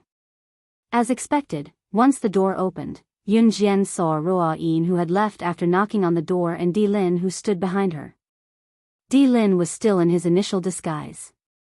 He was dressed in black from head to toe with a black hoodie on his head, but it could not hide his handsome yet slightly pale face. I'm here to pick up my woman. Di Lin went straight to the point. Yunjian's lips curled into a smile.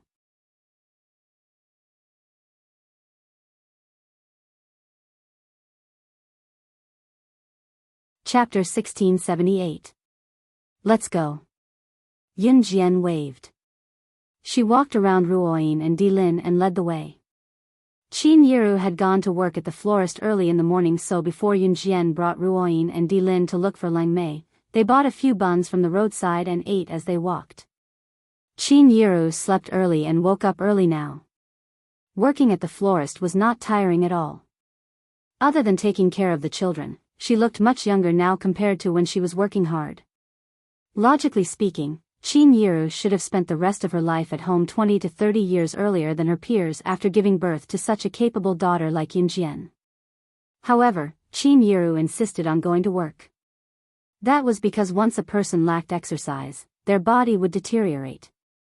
Some elderly people had a common problem before they passed away, which was that they could not walk. Walking was considered exercise too. Once a person stopped exercising, they would soon become useless. Therefore, even if the elderly were seriously ill, they should never forget to bring them out for a walk. Even if they could not walk, they should push their wheelchairs out to get some sunlight. Even if they could not live to 100 years old, they could at least live longer. Qin Yiru had realized this long ago, so she could not stop exercising. After buying a few buns, Yunjian walked lazily on the way to Qin Yu's house while Ruoyin and Di Lin followed her without a word. It was neither near nor far from Qin Yu's house to Qin Yu's suite. Yun-Yi usually had extra classes on Saturdays. Her studies in Songshan High School were especially tight, so she did not have a break on Saturdays and Sundays. We've walked so far. Are we there yet? You can't lie to us. Ruoyin could not help but shout after walking behind Yunjian for a while. I can't even afford a cab now after your people messed things up. Take your time, don't rush. Also, don't call me SS here. You can call me Yunjian. Yunjian turned to Ruoyin with a grin, half joking. Yunjian was referring to the fact that the blood doll had recently interfered with the missions of the Kosha mercenaries. Ruoyin was rendered speechless by Yunjian's words and was glared at by her own leader. Thus, Ruoyin could only swallow the words she wanted to say back to Yunjian. It's here. Yunjian led Ruoyin and Dilin on a leisurely walk for half an hour and finally arrived at Qin Yu's door. When she reached the door, Yunjian stretched herself. It's nice to take a walk in the morning. What's more, there were 2 lackeys following behind him. This feeling was not bad. Yunjian had the key to Qin Yu's house, so she took it out when they arrived at the door. As soon as the door opened, a graceful voice rang out from within the room. It's burnt. Ha ha ha. I've won 3 rounds today, so tonight's bowls, chopsticks, and our clothes are all yours. Yunjian had just opened the door when this graceful voice sounded. Yunjian raised a brow. Ruoyin and Dilin could not help the corners of their lips twitching when they heard the female voice. The female voice undoubtedly came from Leng Mei. Just as the female voice ended, another young voice continued, Grandpa, Grandpa. Let's go save Grandpa. Inside the house, Leng Mei, Qin Yu, and Gu Nianji were playing mahjong together. The 3 of them had nothing to do, so they decided who would wash the dishes and clothes today based on the outcome of the mahjong game. Leng Mei had won 3 rounds in a row. She spread out the mahjong tiles excitedly and stood up. The color TV next to her was still playing Qin Yu's favorite show, Calabash Brothers. Yunjian could not help the twitch of her lips when she saw this scene as soon as she stepped through the door. Leng Mei stood up excitedly and even made an "I've won" gesture. However, just as she stood up to cheer her victory, she caught sight of Yunjian, who was standing outside the door, and Dilin, who was standing behind Yunjian and Ruoyin. Leng Mei almost slipped when she saw Dilin. She steadied herself and looked at Dilin in shock. Leader, why are you here? Leng Mei had always thought that she was just Dilin's mistress. Now that she was captured by Yunjian, Dilin would only give up on her as a pawn.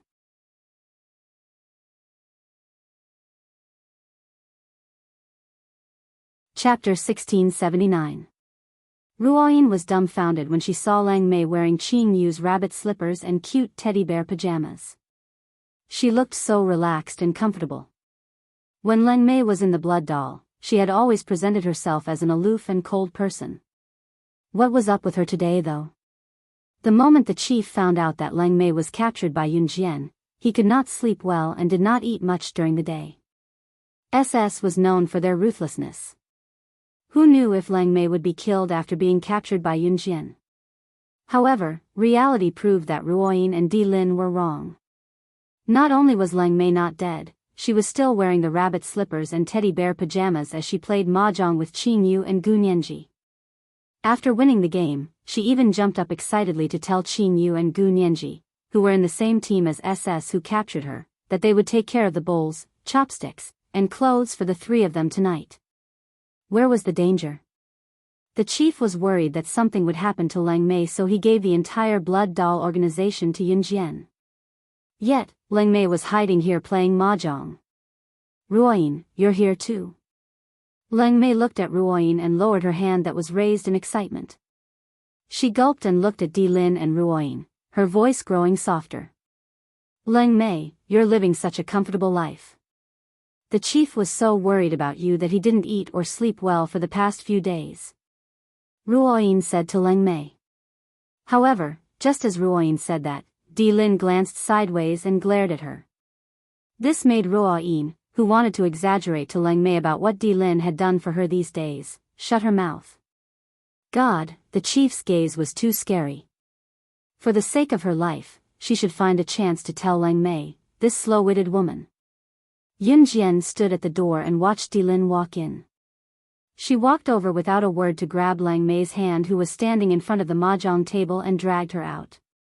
"Leader, how did you find this place?" Before Lang Mei could finish her sentence, Di Lin dragged Lang Mei out of the room with a dark face. He did not say a word. "The blood doll is yours." After dragging Lang Mei to the door, Di Lin turned to look at Yun Jian. After saying that, he dragged Lang Mei, who had no idea what had happened, out of the room. What? Why did the blood doll organization? Why did it belong to Yun Jian? What did the chief promise Yun Jian? Lang Mei suddenly had a bad premonition. However, just as Di Lin grabbed Lang Mei's wrist and was about to leave, Yun Jian's voice suddenly came from behind him. "I'll take the blood dolls, but you're still the leader of the blood dolls."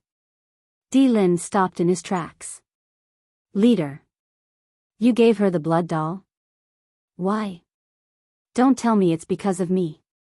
Lang Mei was the #1 expert in the blood doll organization, but her EQ was nothing to scoff at. Lang Mei thought for a long time before realizing that Di Lin was doing all this for her. Huh?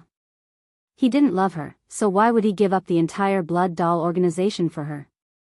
Di Lin did not look at Lang Mei, but he tightened his grip on her wrist. He looked up and met Yun Jian's eyes. What she meant was, she took the blood doll, but he and the rest of the blood doll organization did not have to leave. It was just the blood doll organization working for her. That was all? Really? Di Lin was puzzled. Naturally, he did not want to give the blood doll that his father had created to someone else. However, he had no choice this time.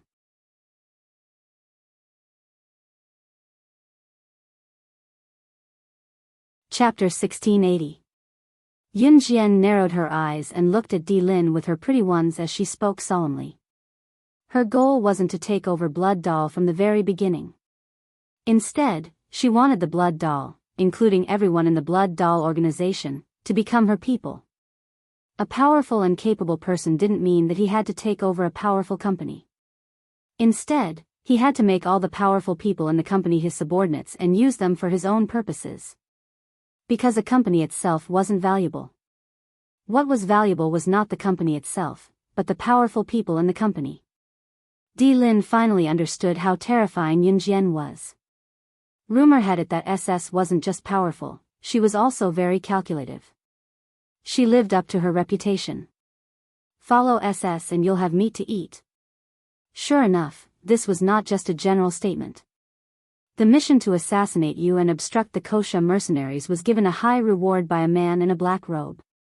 We're just taking the money. Di Lin didn't promise Yun Jian directly.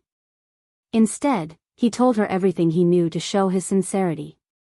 Yun Jian said that he would still be the leader of Blood Doll, but Blood Doll would be under SS control from now on. Di Lin agreed to this. If Yun Jian wasn't SS, Di Lin would rather give Blood Doll away than work for Yun Jian. But Yun Jian was SS, follow SS and you'll have meat to eat. For this reason alone, Di Lin agreed. I can feel your sincerity. Well then, it's a pleasure working with you. Yun Jian's lips curled up slightly. Let's have a pleasant cooperation. Di Lin and Yun Jian came to an agreement. Smart people like to talk to smart people. It wasn't without reason. Leader, Di Lin grabbed Lang Mei's wrist. She knew that everything today was for her sake. She couldn't help but feel guilty. Let's go home. Di Lin turned and walked out with Lang Mei's hand. Leader, I'm sorry. Lang Mei wanted to say something more apologetic. Don't call me Master Chief anymore. Di Lin grabbed Lang Mei's wrist tightly, then suddenly stopped and growled at her. But why? Lang Mei asked in confusion. Are you stupid? Don't scream if the leader asks you not to. Even Ruoyin couldn't help but worry about Lang Mei's EQ. Lang Mei swallowed her saliva and shut her mouth. When Lang Mei was about to disappear from Di Lin's grasp, Yun Jian saw Qing Yu and Gu Nianji running out of the house. Qing Yu stood at the door and waved at Lang Mei. Let's play a few hundred rounds of mahjong next time. I don't believe that I can't beat you. It was only after Lang Mei and the others left that Yun Jian turned to look at Qin Yu and Gu Nianji, her lips curling into a smile. Are you addicted to mahjong? Do you want to go to Asia and play mahjong under the warm sun? No need. Sister Jian, let's go out for a walk, haha. Qin Yu tugged at Gu Nianji's hand and dashed out. Yun Jian's lips curled up again at the sight of them. It was then that her phone rang. Looking up to see that it was Zhang Xiaofeng calling, Yun Jian looked up slightly and answered the call. Just as the call connected, the voice that came from the other end was not Zhang Xiaofeng but Ling Yichen. Ling Yichen spoke to Yun Jian in a hopeless and shaky tone. His voice came from the other end of the phone, accompanied by howls of pain and despair.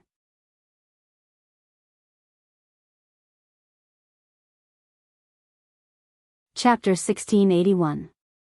Ling Yichen's words were laced with deep despair, sorrow, and trembling. It was so soft that Yun Jian would not have heard it if she did not listen carefully. Such emotions would only be expressed when one's family member or important friend was in trouble. Such emotions were indescribable with words.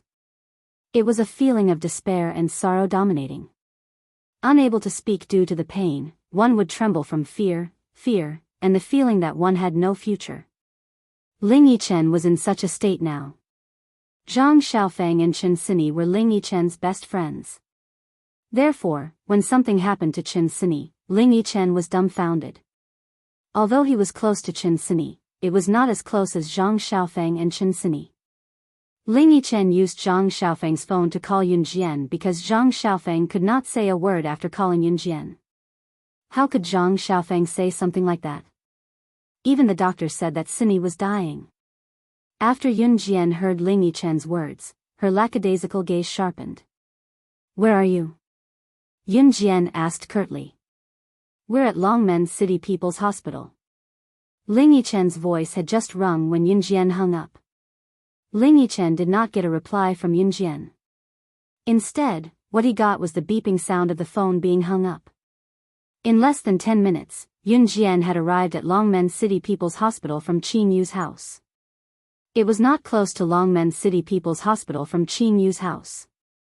Yun Jian had intercepted a motorcycle midway to the hospital. Before she stopped the motorcycle, Yun Jian had told the owner to pick up his bike at the hospital. Hence, the owner had chased her all the way to the hospital before he could retrieve his bike safely. Of course, this was a story for later. Yun Jian drove the motorcycle to the hospital and dashed inside. Outside the emergency room, Zhang Xiaofeng was sitting on the floor paralyzed while Ling Yichen was not in a better state. There were a few adults sitting around with their heads lowered. They were no doubt Chen Sini's parents and relatives. When Yun Jian arrived, the emergency room door was already open. A doctor in white was reporting to the paralyzed Zhang Xiaofeng, Ling Yichen, and Chen Sini's parents and family members. The patient's time of death is October 17, 1999, 9:40 a.m. The doctor was still reporting the numbers, but the family members standing outside the emergency room have a mental breakdown. Zhang Xiaofeng and Ling Yichen were paralyzed, unable to say a word. No. How can my daughter be dead? She's so young. How can she be? Please. Save her again. Save her. She's still so young. She hasn't even passed her prime yet. Doctor, I beg you. I'm begging you. Chen Sini's mother had already broken down. As she spoke, tears blurred her vision and she knelt down in front of the doctor. Chen Sini's relatives were all ashen-faced. What a good child. Was she gone just like that? Just as everyone was in despair and breaking down, wailing in grief and pain, their hearts constricted and their tears flowed uncontrollably. In the midst of the haze, a small and slender figure flashed past everyone's eyes. Before everyone could react, Yun Jian's petite figure was already standing in front of the doctor who reported the news of Chen Sini's death with a straight face. She reached out and grabbed the doctor's collar. She won't die. Get out of my way. The doctor refused to let her pass and even said to Yun Jian, I know you're upset, but the dead can't come back to life.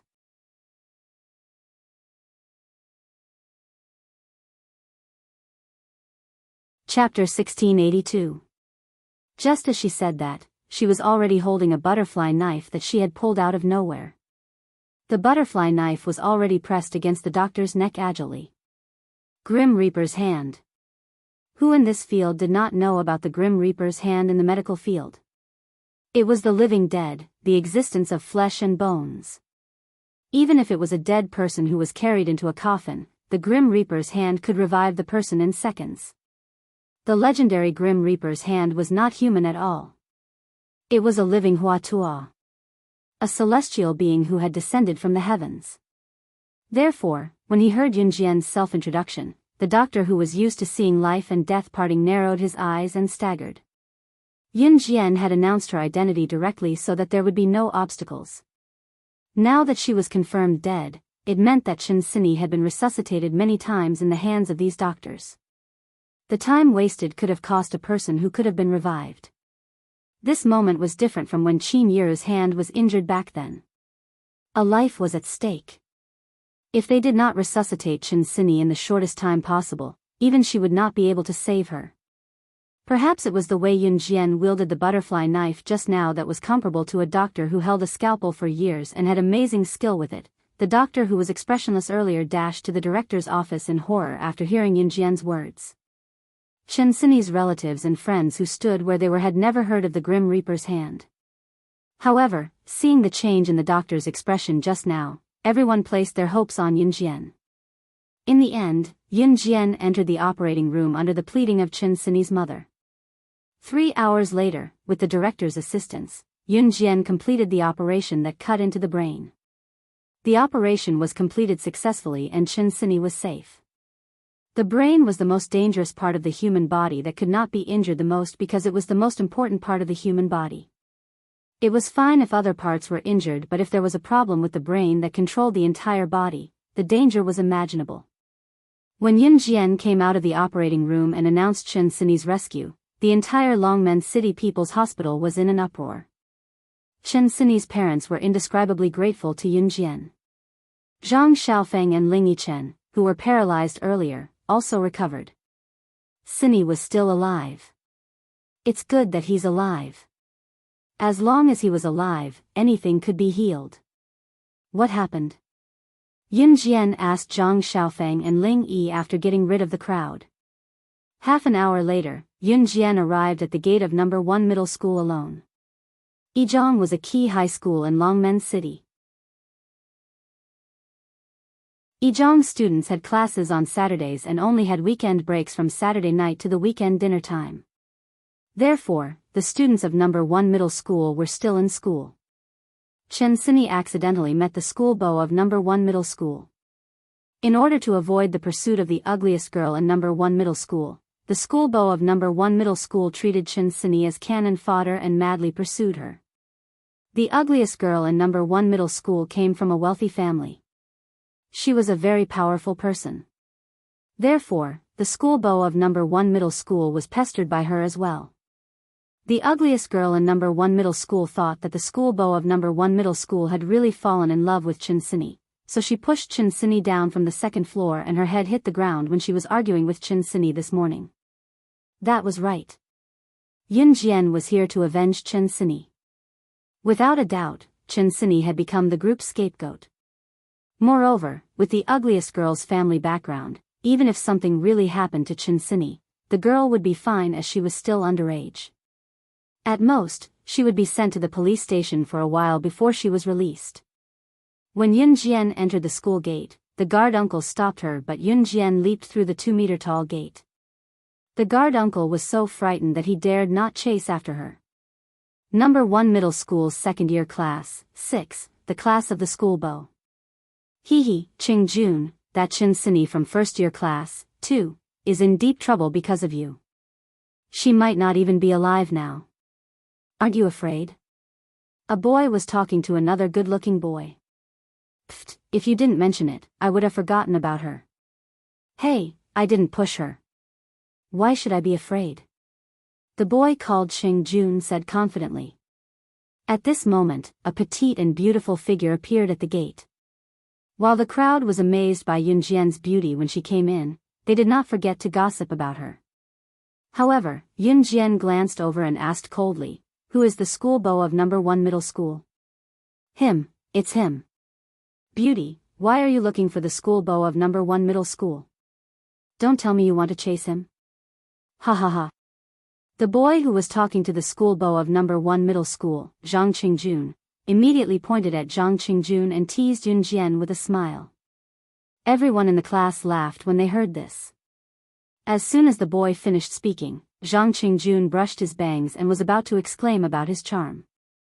However, Yun Jian's figure flashed. She quickly drew her knife and the butterfly knife flew out like a sword. She appeared in front of Zhang Qingjun in an instant, grabbed the butterfly knife and stabbed it directly into Zhang Qingjun's thigh in front of everyone.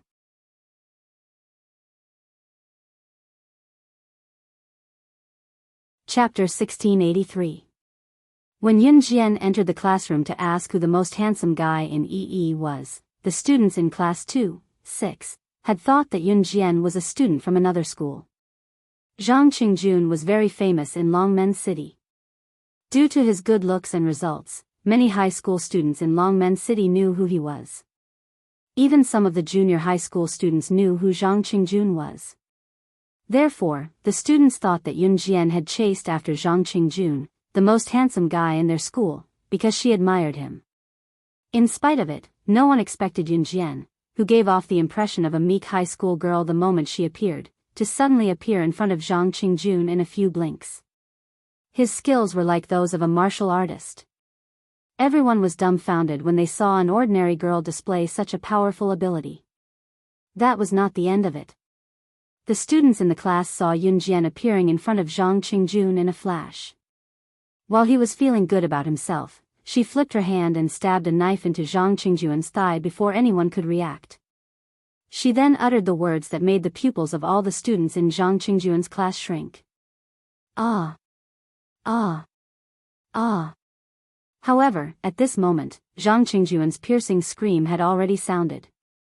The pain of being stabbed in the thigh by Yun Jian was far more real and terrifying than one could imagine. The students who witnessed the scene dashed out of the classroom in fright to call for the teacher. Only a few braver ones or Zhang Qingjun's friends remained in the classroom. You're Chen Sini's friend? Why didn't she tell us that she has such a powerful friend like you? Otherwise, they would never have provoked Chen Sini."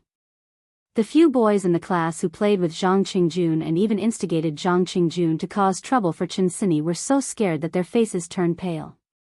When they heard Yun Jian asking about Zhang Qingjun earlier, they were still standing by the side, mocking and exaggerating while whistling and watching the show. At this moment, all of them were scared half to death. Yun Jian was obviously not an ordinary person. Wasn't Chen Sini just the daughter of a wealthy businessman? How did she get to know such a terrifying friend?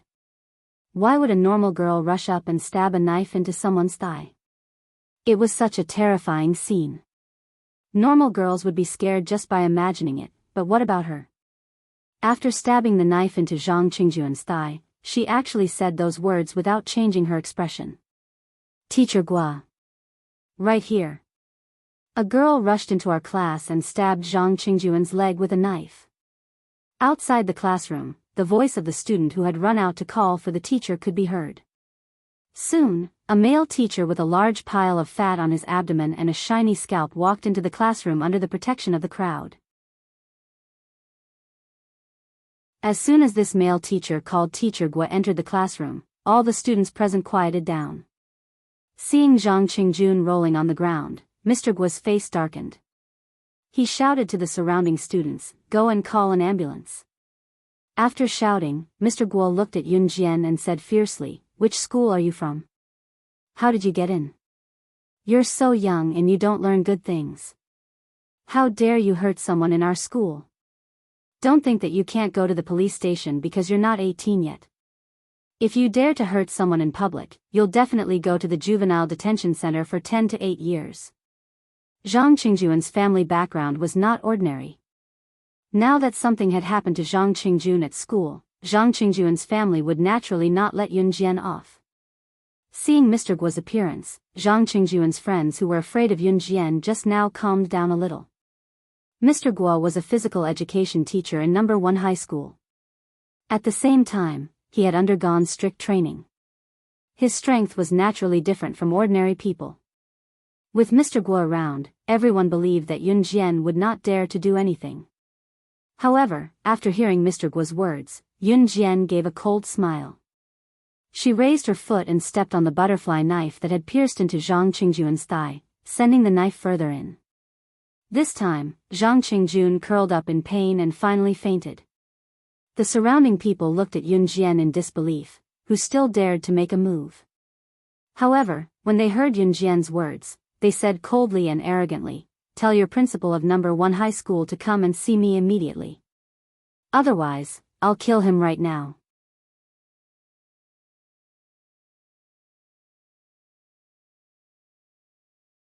Chapter 1684. She wasn't joking. At this moment, everyone was shocked by Yun Jian's actions. If the first stab wasn't enough to make Zhang Qingjun faint, then when Yun Jian stepped on his wound a few more times, it was simply fatal. Ordinary girls would be scared when they saw such a scene, but this girl? Not only was she not afraid, but she also did something even more shocking. "Go and call the principal." Mr. Guo, who was very calm just now, also panicked. He was so scared that his face changed and he quickly shouted at the students behind him. If a person's aura could support the sky, then Yun Jian's aura was enough to make Mr. Guo's legs go weak. Before becoming a physical education teacher, Mr. Guo had undergone professional strength training. Although Mr. Guo was fat, when he fought, his speed was faster and more agile than most people. However, in front of Yun Jian's aura, Mr. Guo didn't even dare to say a word. After about 3 minutes, the principal of number 1 high school was called here in a hurry.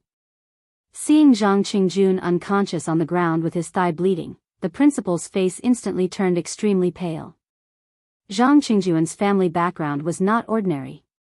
His parents' company was famous in the entire Zhe province. Most importantly, Zhang Qingjun's father was the director of number 1 high school. If Zhang Qingjun's father found out that something had happened to Zhang Qingjun in school, then he wouldn't be able to be the principal anymore. Therefore, when Principal Shi of number 1 high school saw this scene, he was scared silly. You. Stop. Seeing Yun Jian deal with Zhang Qingjun, Principal Shi was so scared that he rushed over to stop her. "You can come over, but my knife doesn't have eyes." When Yun Jian saw this, she flipped her hand and held another butterfly knife in her palm. Then, she swung the butterfly knife and placed it on the neck of the unconscious Zhang Qingjun as fast as she could. A knife again. How many knives is she hiding on her body? Why can't I tell that she's hiding a weapon just by looking at her appearance? Is she an agent in the movies? She can actually hide a weapon on her body. When the surrounding students saw Yun Jian take out another butterfly knife, they immediately widened their eyes in horror. Even if an ordinary person were to hide money on their body, they wouldn't be able to do it without making a sound. They also couldn't guarantee that the money wouldn't be lost if it was hidden in their clothes. However, she had hidden 2 butterfly knives. These 2 butterfly knives were not small. She hid them on her body without any flaws. Was this something an ordinary girl could do? No. Stop. I will do my best to satisfy you. As long as you put down the knife. Principal Shi was scared out of his wits by Yun Jian's actions. He waved his hand to show his weakness to Yun Jian. Hearing this, Yun Jian kicked the fainted Zhang Qingjun away. Naturally, she disdained to use Zhang Qingjun to threaten others. In just 2 short steps, Yun Jian walked in front of Principal Shi and the others. She looked at Principal Shi and the others and said calmly without any change in her expression. "Chen Sini, who was pushed down from the 2nd floor this morning, is my friend. She was almost declared dead and was barely saved. However, because this incident left her with severe repercussions, I request that your school handle this matter impartially." The culprit who pushed Chen Sini down from the 2nd floor was the ugliest girl in number 1 middle school. Her name was Chen Yaqing. After Chen Sini's accident, Chen Yaqing was brought back home by her family. Because Qin Yaqing came from a wealthy family, her father was the richest man in the entire southern region. Therefore, Principal Shi didn't dare to expose Qin Yaqing. To put it bluntly, even if Qin Sini died, as the culprit, Qin Yaqing and Zhang Qingjun, nothing would happen to them. The two of them would go to school. In the end, they would use the excuse that they were underage and accidentally hurt someone to cover up the matter. Then, the matter would be settled. Hearing that Yun Jian wanted him to handle this matter impartially, Principal Shi was so scared that his face turned pale. He would rather offend Zhang Qingjuan's family than Qin Yaqing's family. What if I don't agree? Principal Shi's voice became louder. Compared to Zhang Qingjun, Qin Yaqing's family was even more terrifying.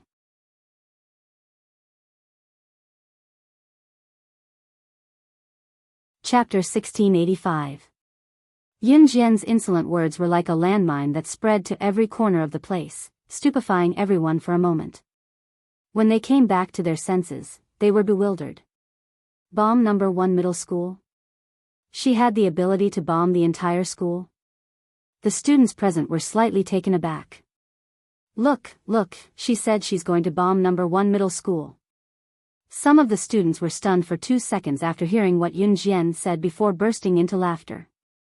The students were genuinely thinking that it would be great if Yun Jian really had the ability to bomb number 1 middle school. However, the problem was that she, a teenage girl, actually said she was going to bomb number 1 middle school. Would it not be a joke if she said something like that? The students around them could not stop guffawing when they heard what Yun Jian said, but Principal Shi and Teacher Guo could not bring themselves to laugh. So arrogant at such a young age. As the principal of number 1 middle school, I've given you a chance, but you're so stubborn. You're a lunatic. Principal Shi shouted through gritted teeth at Yun Jian. Even Principal Shi was infuriated by what Yun Jian said. Yun Jian smirked when she heard that. Yun Jian then dialed a number right in front of Principal Shi. Coordinates to the principal's office in country Zizhe province, Longmen City number 1 middle school. Lock on and bomb it.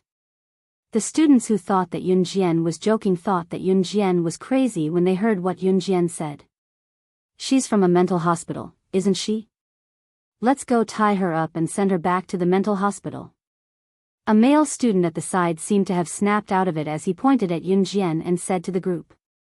Other than a lunatic, who else would do such a series of things just now? Other than a lunatic, no one else would do what Yun Jian did, right? Stabbing someone's thigh, saying she was going to bomb the school and even dialing a number.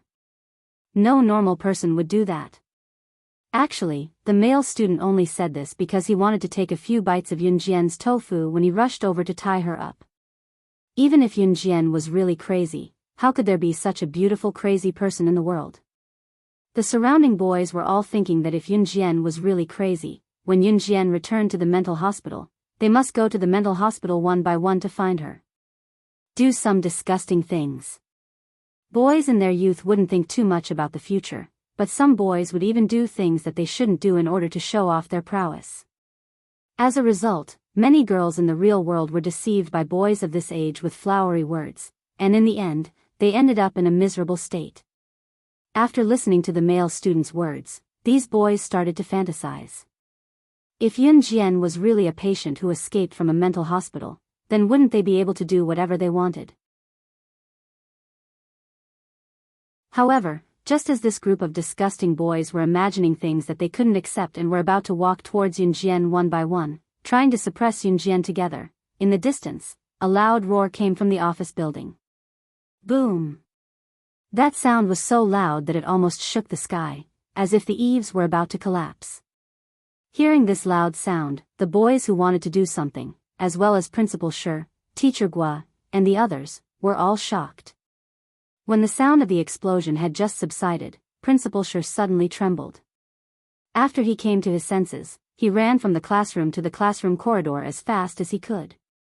From the classroom corridor, one could see the office building in the distance. At this time, everyone could clearly see that in the office building in the distance, only the principal's office had been directly blown up. The other rooms in the office building were intact. Seeing this scene, the principal screamed, "My office! My office. At this point, the principal and all the students present looked at Yun Jian fiercely. What she just said, was true. Who the hell was she? She could actually order people to directly target and blow up an office. At this moment, everyone's faces looked as if they had eaten dog shit. They couldn't bear to look at it directly.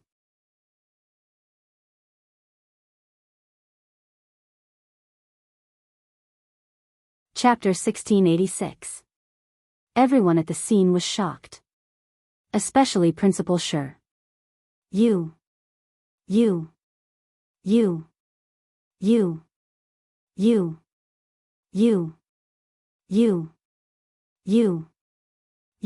Principal Shi was scared out of his wits. When he came back to his senses after a long time, he pointed at Yun Jian with his trembling fingers that could not be looked straight at. Shaking like a ball, he shouted a string of, "You," but no words came out of his mouth in the end. It could focus on the sniper's spot on the office floor. Qin Yu clapped her hands and retracted the mini cannon she had aimed at the principal's office. It's powerful. These two potions can cause a huge explosion when mixed together. It feels like a cannon attack on a building, but actually, if the police investigate, they'll only find out that it's an explosion caused by two chemical potions. The school has chemical potions too, so the final conclusion of the investigation will be that 2 bottles of chemical potions were accidentally placed in the principal's office and caused a natural disaster. They'll never guess that it's Sister Jian. Perfect. Wrap up. Qin Yu put her mini cannon back into her concoction box and clapped her hands, turning to chuckle at Gu Nianji. The chuckle sent chills down Gu Nianji's spine. So, it could be done like this? Using chemical potions to create an illusion that the office was destroyed by a cannon. If the principal's office was really destroyed with a cannon, the police would definitely investigate. Yun Jian still had to survive in Longmen City after all. It was undeniable that Qin Yu's research on poisons had reached a new level. She had turned them into chemical potions. Gu Nianji suddenly grabbed Qin Yu and blinked her mischievous eyes, telling her, "Qin Yu, take me in as your disciple, Gu Nianji's eyelashes fluttered with each I'm hungry. I want to eat 10 caddies of hairy crabs and lobsters." Qin Yu suddenly placed her hand on her stomach and glanced at Gu Nianji with a gaze that said, "Hurry up and treat me. It's no big deal. Let's go. Let's wrap up and have a feast." Gu Nianji hugged Qin Yu's shoulders and both of them left the place. Inside and outside the classroom corridor, Principal Shi was petrified from the shock while the students around him were dumbfounded. At this moment, no one was acting normal. It was only when they recovered from the shock that they shifted their attention back to Yun Jian. Yun Jian, who was still standing at the same spot, shot a cold glance at Principal Shi. Then, Yun Jian looked around and said to all the students present, "If you're smart, when the higher-ups come to investigate my friend's case, tell them the truth and don't be biased. Otherwise, don't blame me for blowing up everyone's homes." "Oh. That's right, I'll blow up your people as well." There was no one in the principal's office, so only the principal's office was destroyed. Yun Jian's purpose was to intimidate everyone present. The stab he gave Zhang Qingjun just now was not fatal, but Zhang Qingjun could forget about walking with that leg for the rest of his life. As for what Yun Jian had said just now, if Yun Jian had not mentioned it, then everyone present, including Principal Shi and Teacher Gua, would not have said anything. When the police came to investigate Chen Sini's case, be it Principal Shi, Teacher Gua, or everyone present, they would definitely point out that it was Chen Sini who had accidentally fallen from the second floor. As for Chen Sini being pushed down from the second floor by Chen Yaqing, as long as one was not stupid, they would know who to side with. In addition, if Yun Jian had not intervened, Chen Sini would have been declared dead. Therefore, the final outcome would be that even if Chen Sini died, the culprit would not receive retribution. Because Chen Sini was in school, if everyone who witnessed it said that Chen Sini had fallen from the second floor, then even if Chen Sini's parents went to court with Chen Yaqing, they would not win. However, with Yun Jian's threat, it would be impossible for Chen Yaqing to remain unscathed after this incident.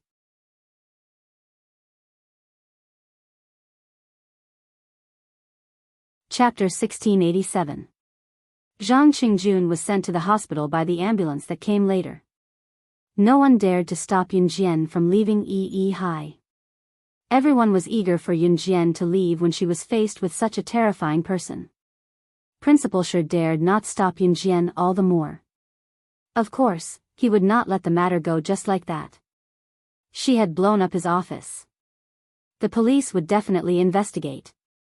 He would say more when the time came, including Zhang Qingjuan's injury, and have the police deal with Yun Jian as well.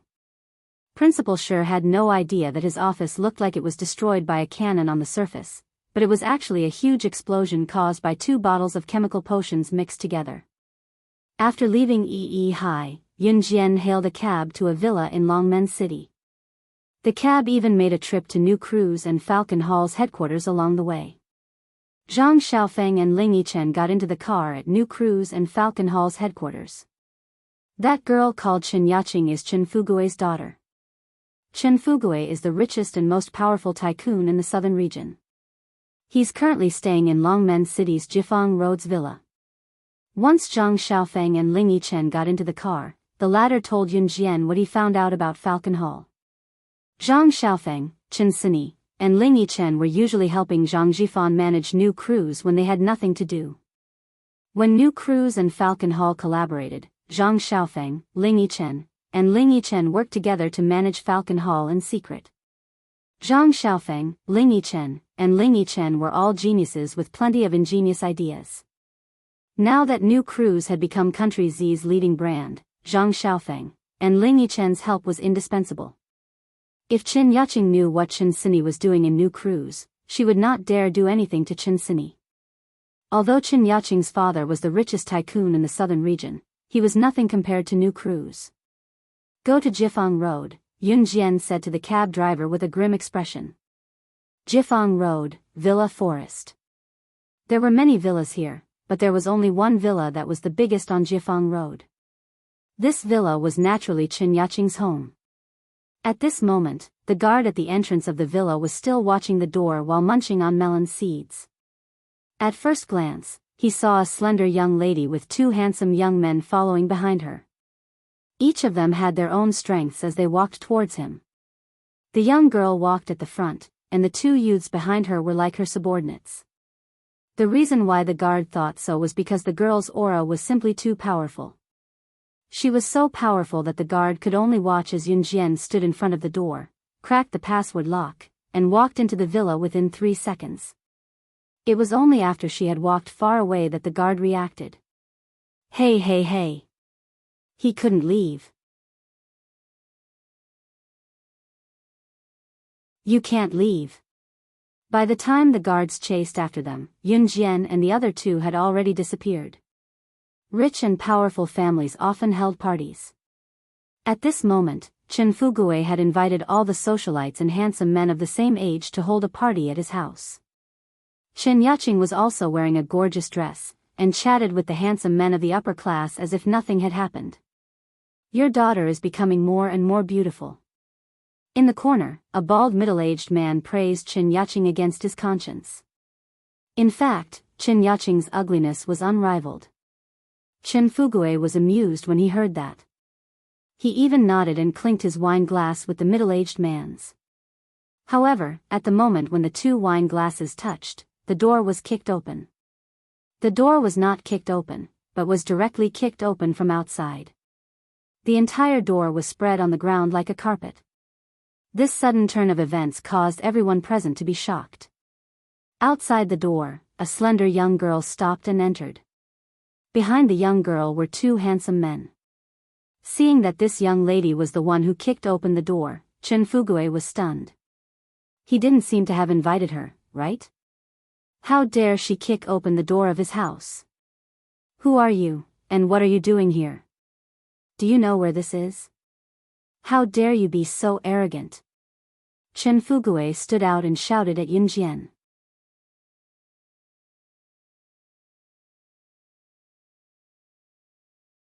Chapter 1688. I'll gladly accept your position as the richest man in the southern region. Yun Jian's arrogant words rang out right after Chen Fugui's words and reached everyone's ears. Yun Jian's words carried an undeniable arrogance, especially her last sentence, which attracted everyone's attention. Even Chen Fugui could not help but widen his eyes at Yun Jian, who barged in. Everyone was stunned. After the shock, there was a dead silence. After a long while, someone finally spoke up. New Cruises Director? Falcon Hall's boss, Rakshasa? Fugui, who's this little girl? After a pause, a middle-aged man asked in surprise. The person who asked was a similarly wealthy middle-aged man whom Chen Fugui had invited to the party. This little girl even claimed to be New Cruises Director, Falcon Hall's boss, Rakshasa. I say, Fugui, did you bully this little girl again? Huh, she even came knocking on our door. Does your wife know about this? As soon as the middle-aged man's voice fell, a burst of laughter rang out. It was an old man in his 50s or 60s who was about to enter old age. The old man's smile was devilish as he looked at Chen Fugui with a mischievous gaze. Chen Fugui was the richest man in the southern region, which was also the richest man in the entire southern region of Country Z. When a man had money, he would think of being a playboy. This wasn't just a saying. Usually, a man like Chen Fugui, although he wouldn't bring his mistress home, he still kept countless mistresses outside. Naturally, Chen Fugui's wife would not care. She only needed to keep her position as the wife and protect the family's assets. No matter how many mistresses Chen Fugui had, as long as he did not give most of the family's assets to his mistress, everything would be fine. Many rich men were like that. That was why after seeing Yun Jian's unfriendly words to Chen Fugui, the old man suspected that Yun Jian was one of Chen Fugui's female students. Chen Fugui already had one foot in the coffin. His taste was really big.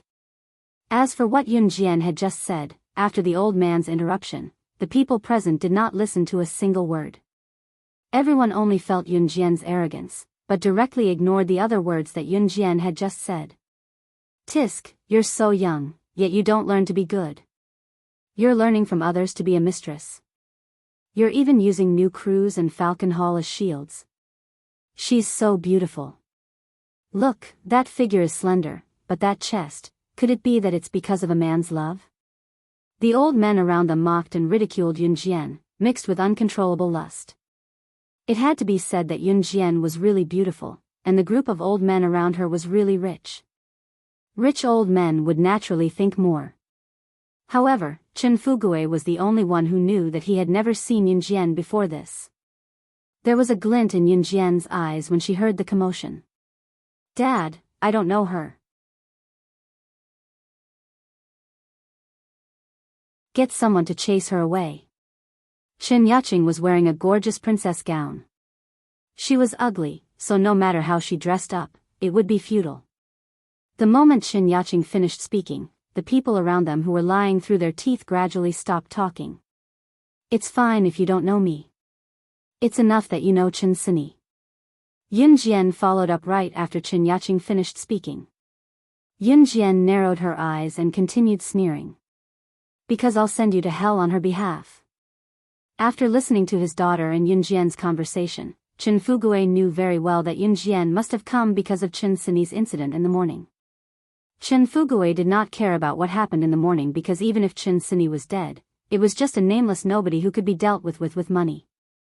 But now that Chen Sini's friends and family had come to his house, it was a threat to his and his daughter's safety. Therefore, Chen Fugui's expression darkened immediately. Bodyguards. Where are the bodyguards? Get this lunatic out of here. Chen Fugui immediately took out a walkie-talkie and said a few words into it.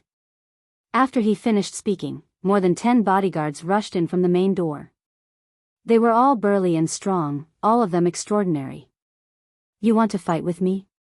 Do you think you're worthy? Yun Jian curled her lips coldly. After she finished speaking, she flipped her hand and an exquisite butterfly knife appeared in front of everyone's eyes. Knife. She actually carries a knife with her. The moment they saw Yun Jian unsheath the knife, everyone present exclaimed in shock and immediately found a secluded corner to hide. Everyone present was a powerless tycoon. However, just as everyone was stunned, Chen Fuhao swallowed a mouthful of saliva. More than 10 bodyguards surrounded Yun Jian. One of the bodyguards suddenly looked at Yun Jian and shouted in front of everyone. He was so scared that he retreated to a corner and did not dare to fight with Yun Jian.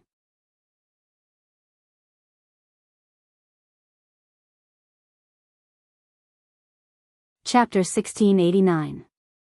This bodyguard was obviously one of the bodyguards who witnessed everything when Yun Jian went to Cheetah Bodyguard Company for training and defeated Lin Kuei, the chief bodyguard of Cheetah Bodyguard Company. This bodyguard was a member of Cheetah Bodyguard Company. At this moment, when he saw Yun Jian and recalled Yun Jian's skills, he was almost scared to death. This bodyguard was hired by Chen Fugue to protect his personal safety and happened to be a bodyguard of Cheetah Bodyguard Company. But after seeing Yun Jian, this bodyguard actually retreated to a corner? And what did this bodyguard say just now?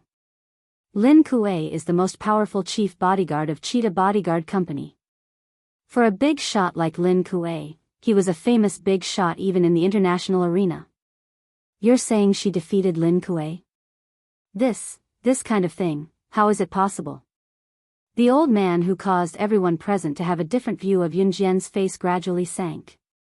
His face was changing at the speed of light. The old man's eyes widened in fear as he looked at Yun Jian in disbelief. Who was Lin Kuei? For example, even Chen Fugue, who was the richest man in the southern region, couldn't invite Lin Kuei to be his bodyguard. For a person of Lin Kuei's status, only an absolutely important person would be able to move him. Moreover, Lin Kuei's status in the international community was well known.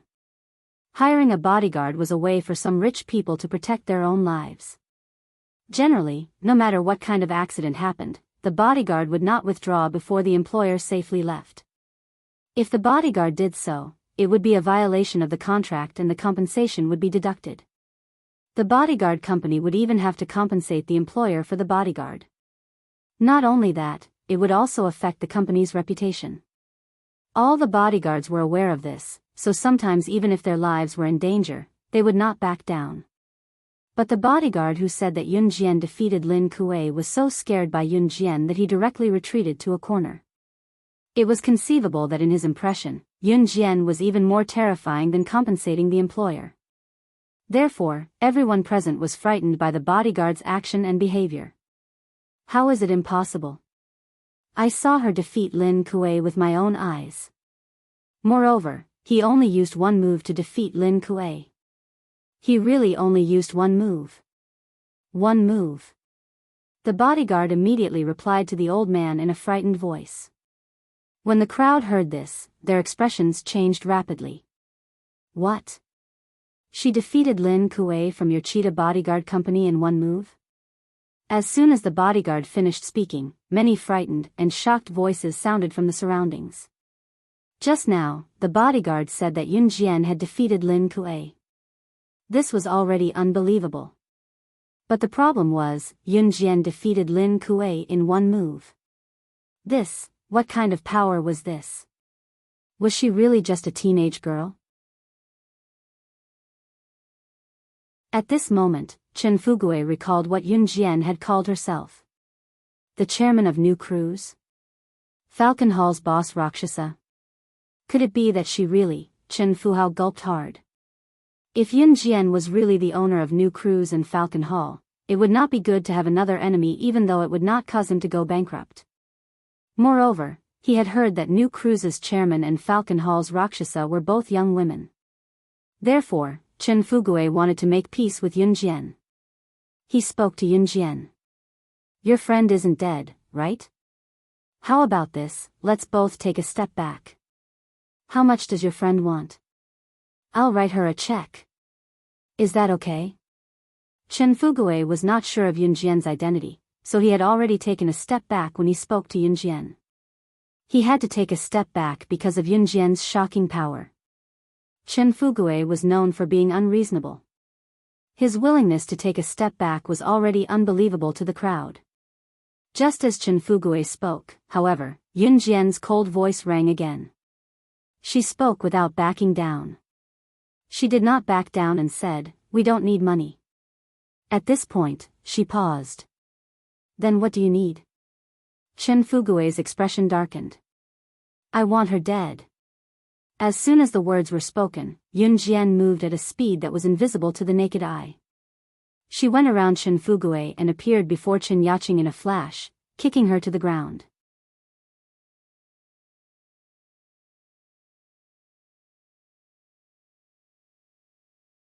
Chapter 1690. Yun Jian did not hold back when she stabbed Chen Yaqing's abdomen, crushing her organs on the spot. Chen Sini had almost died. Why did she say that? The surgery was very dangerous because it involved the brain. Moreover, she did not take over immediately. In the end, it was Yun Jian who saved her by force. For that, she even used the spiritual energy of Yulong mainland. If she used the spiritual energy of Yulong mainland on Earth, her cultivation base would not improve for 100 years. Her physique was different from other cultivators. Others could not improve their cultivation base for 100 years, but if she used her spiritual energy on Earth, there would be no improvement for 10 years. To save Chen Sini, to be the first friend she met in Longmen City, Yun Jian was willing to not develop her spiritual energy for 10 years. There was a limit to a person's patience. Some things could be forgiven but others must pay a painful price. Even if Chen Sini did not die, her brain had been ruptured and she could no longer run or do any strenuous exercise in the future. The after-effects would last forever. After knowing that Chen Sini might die, Chen Yaqing dressed herself up prettily and attended the party as if nothing had happened. Yun Jian was indeed different from her past life after her rebirth. It did not mean that she would tolerate everything. Chen Yaqing must die today. Ah! Ah! After the knife stabbed into Chen Yaqing's abdomen, Chen Yaqing cried out in pain. Yun Jian narrowed her eyes.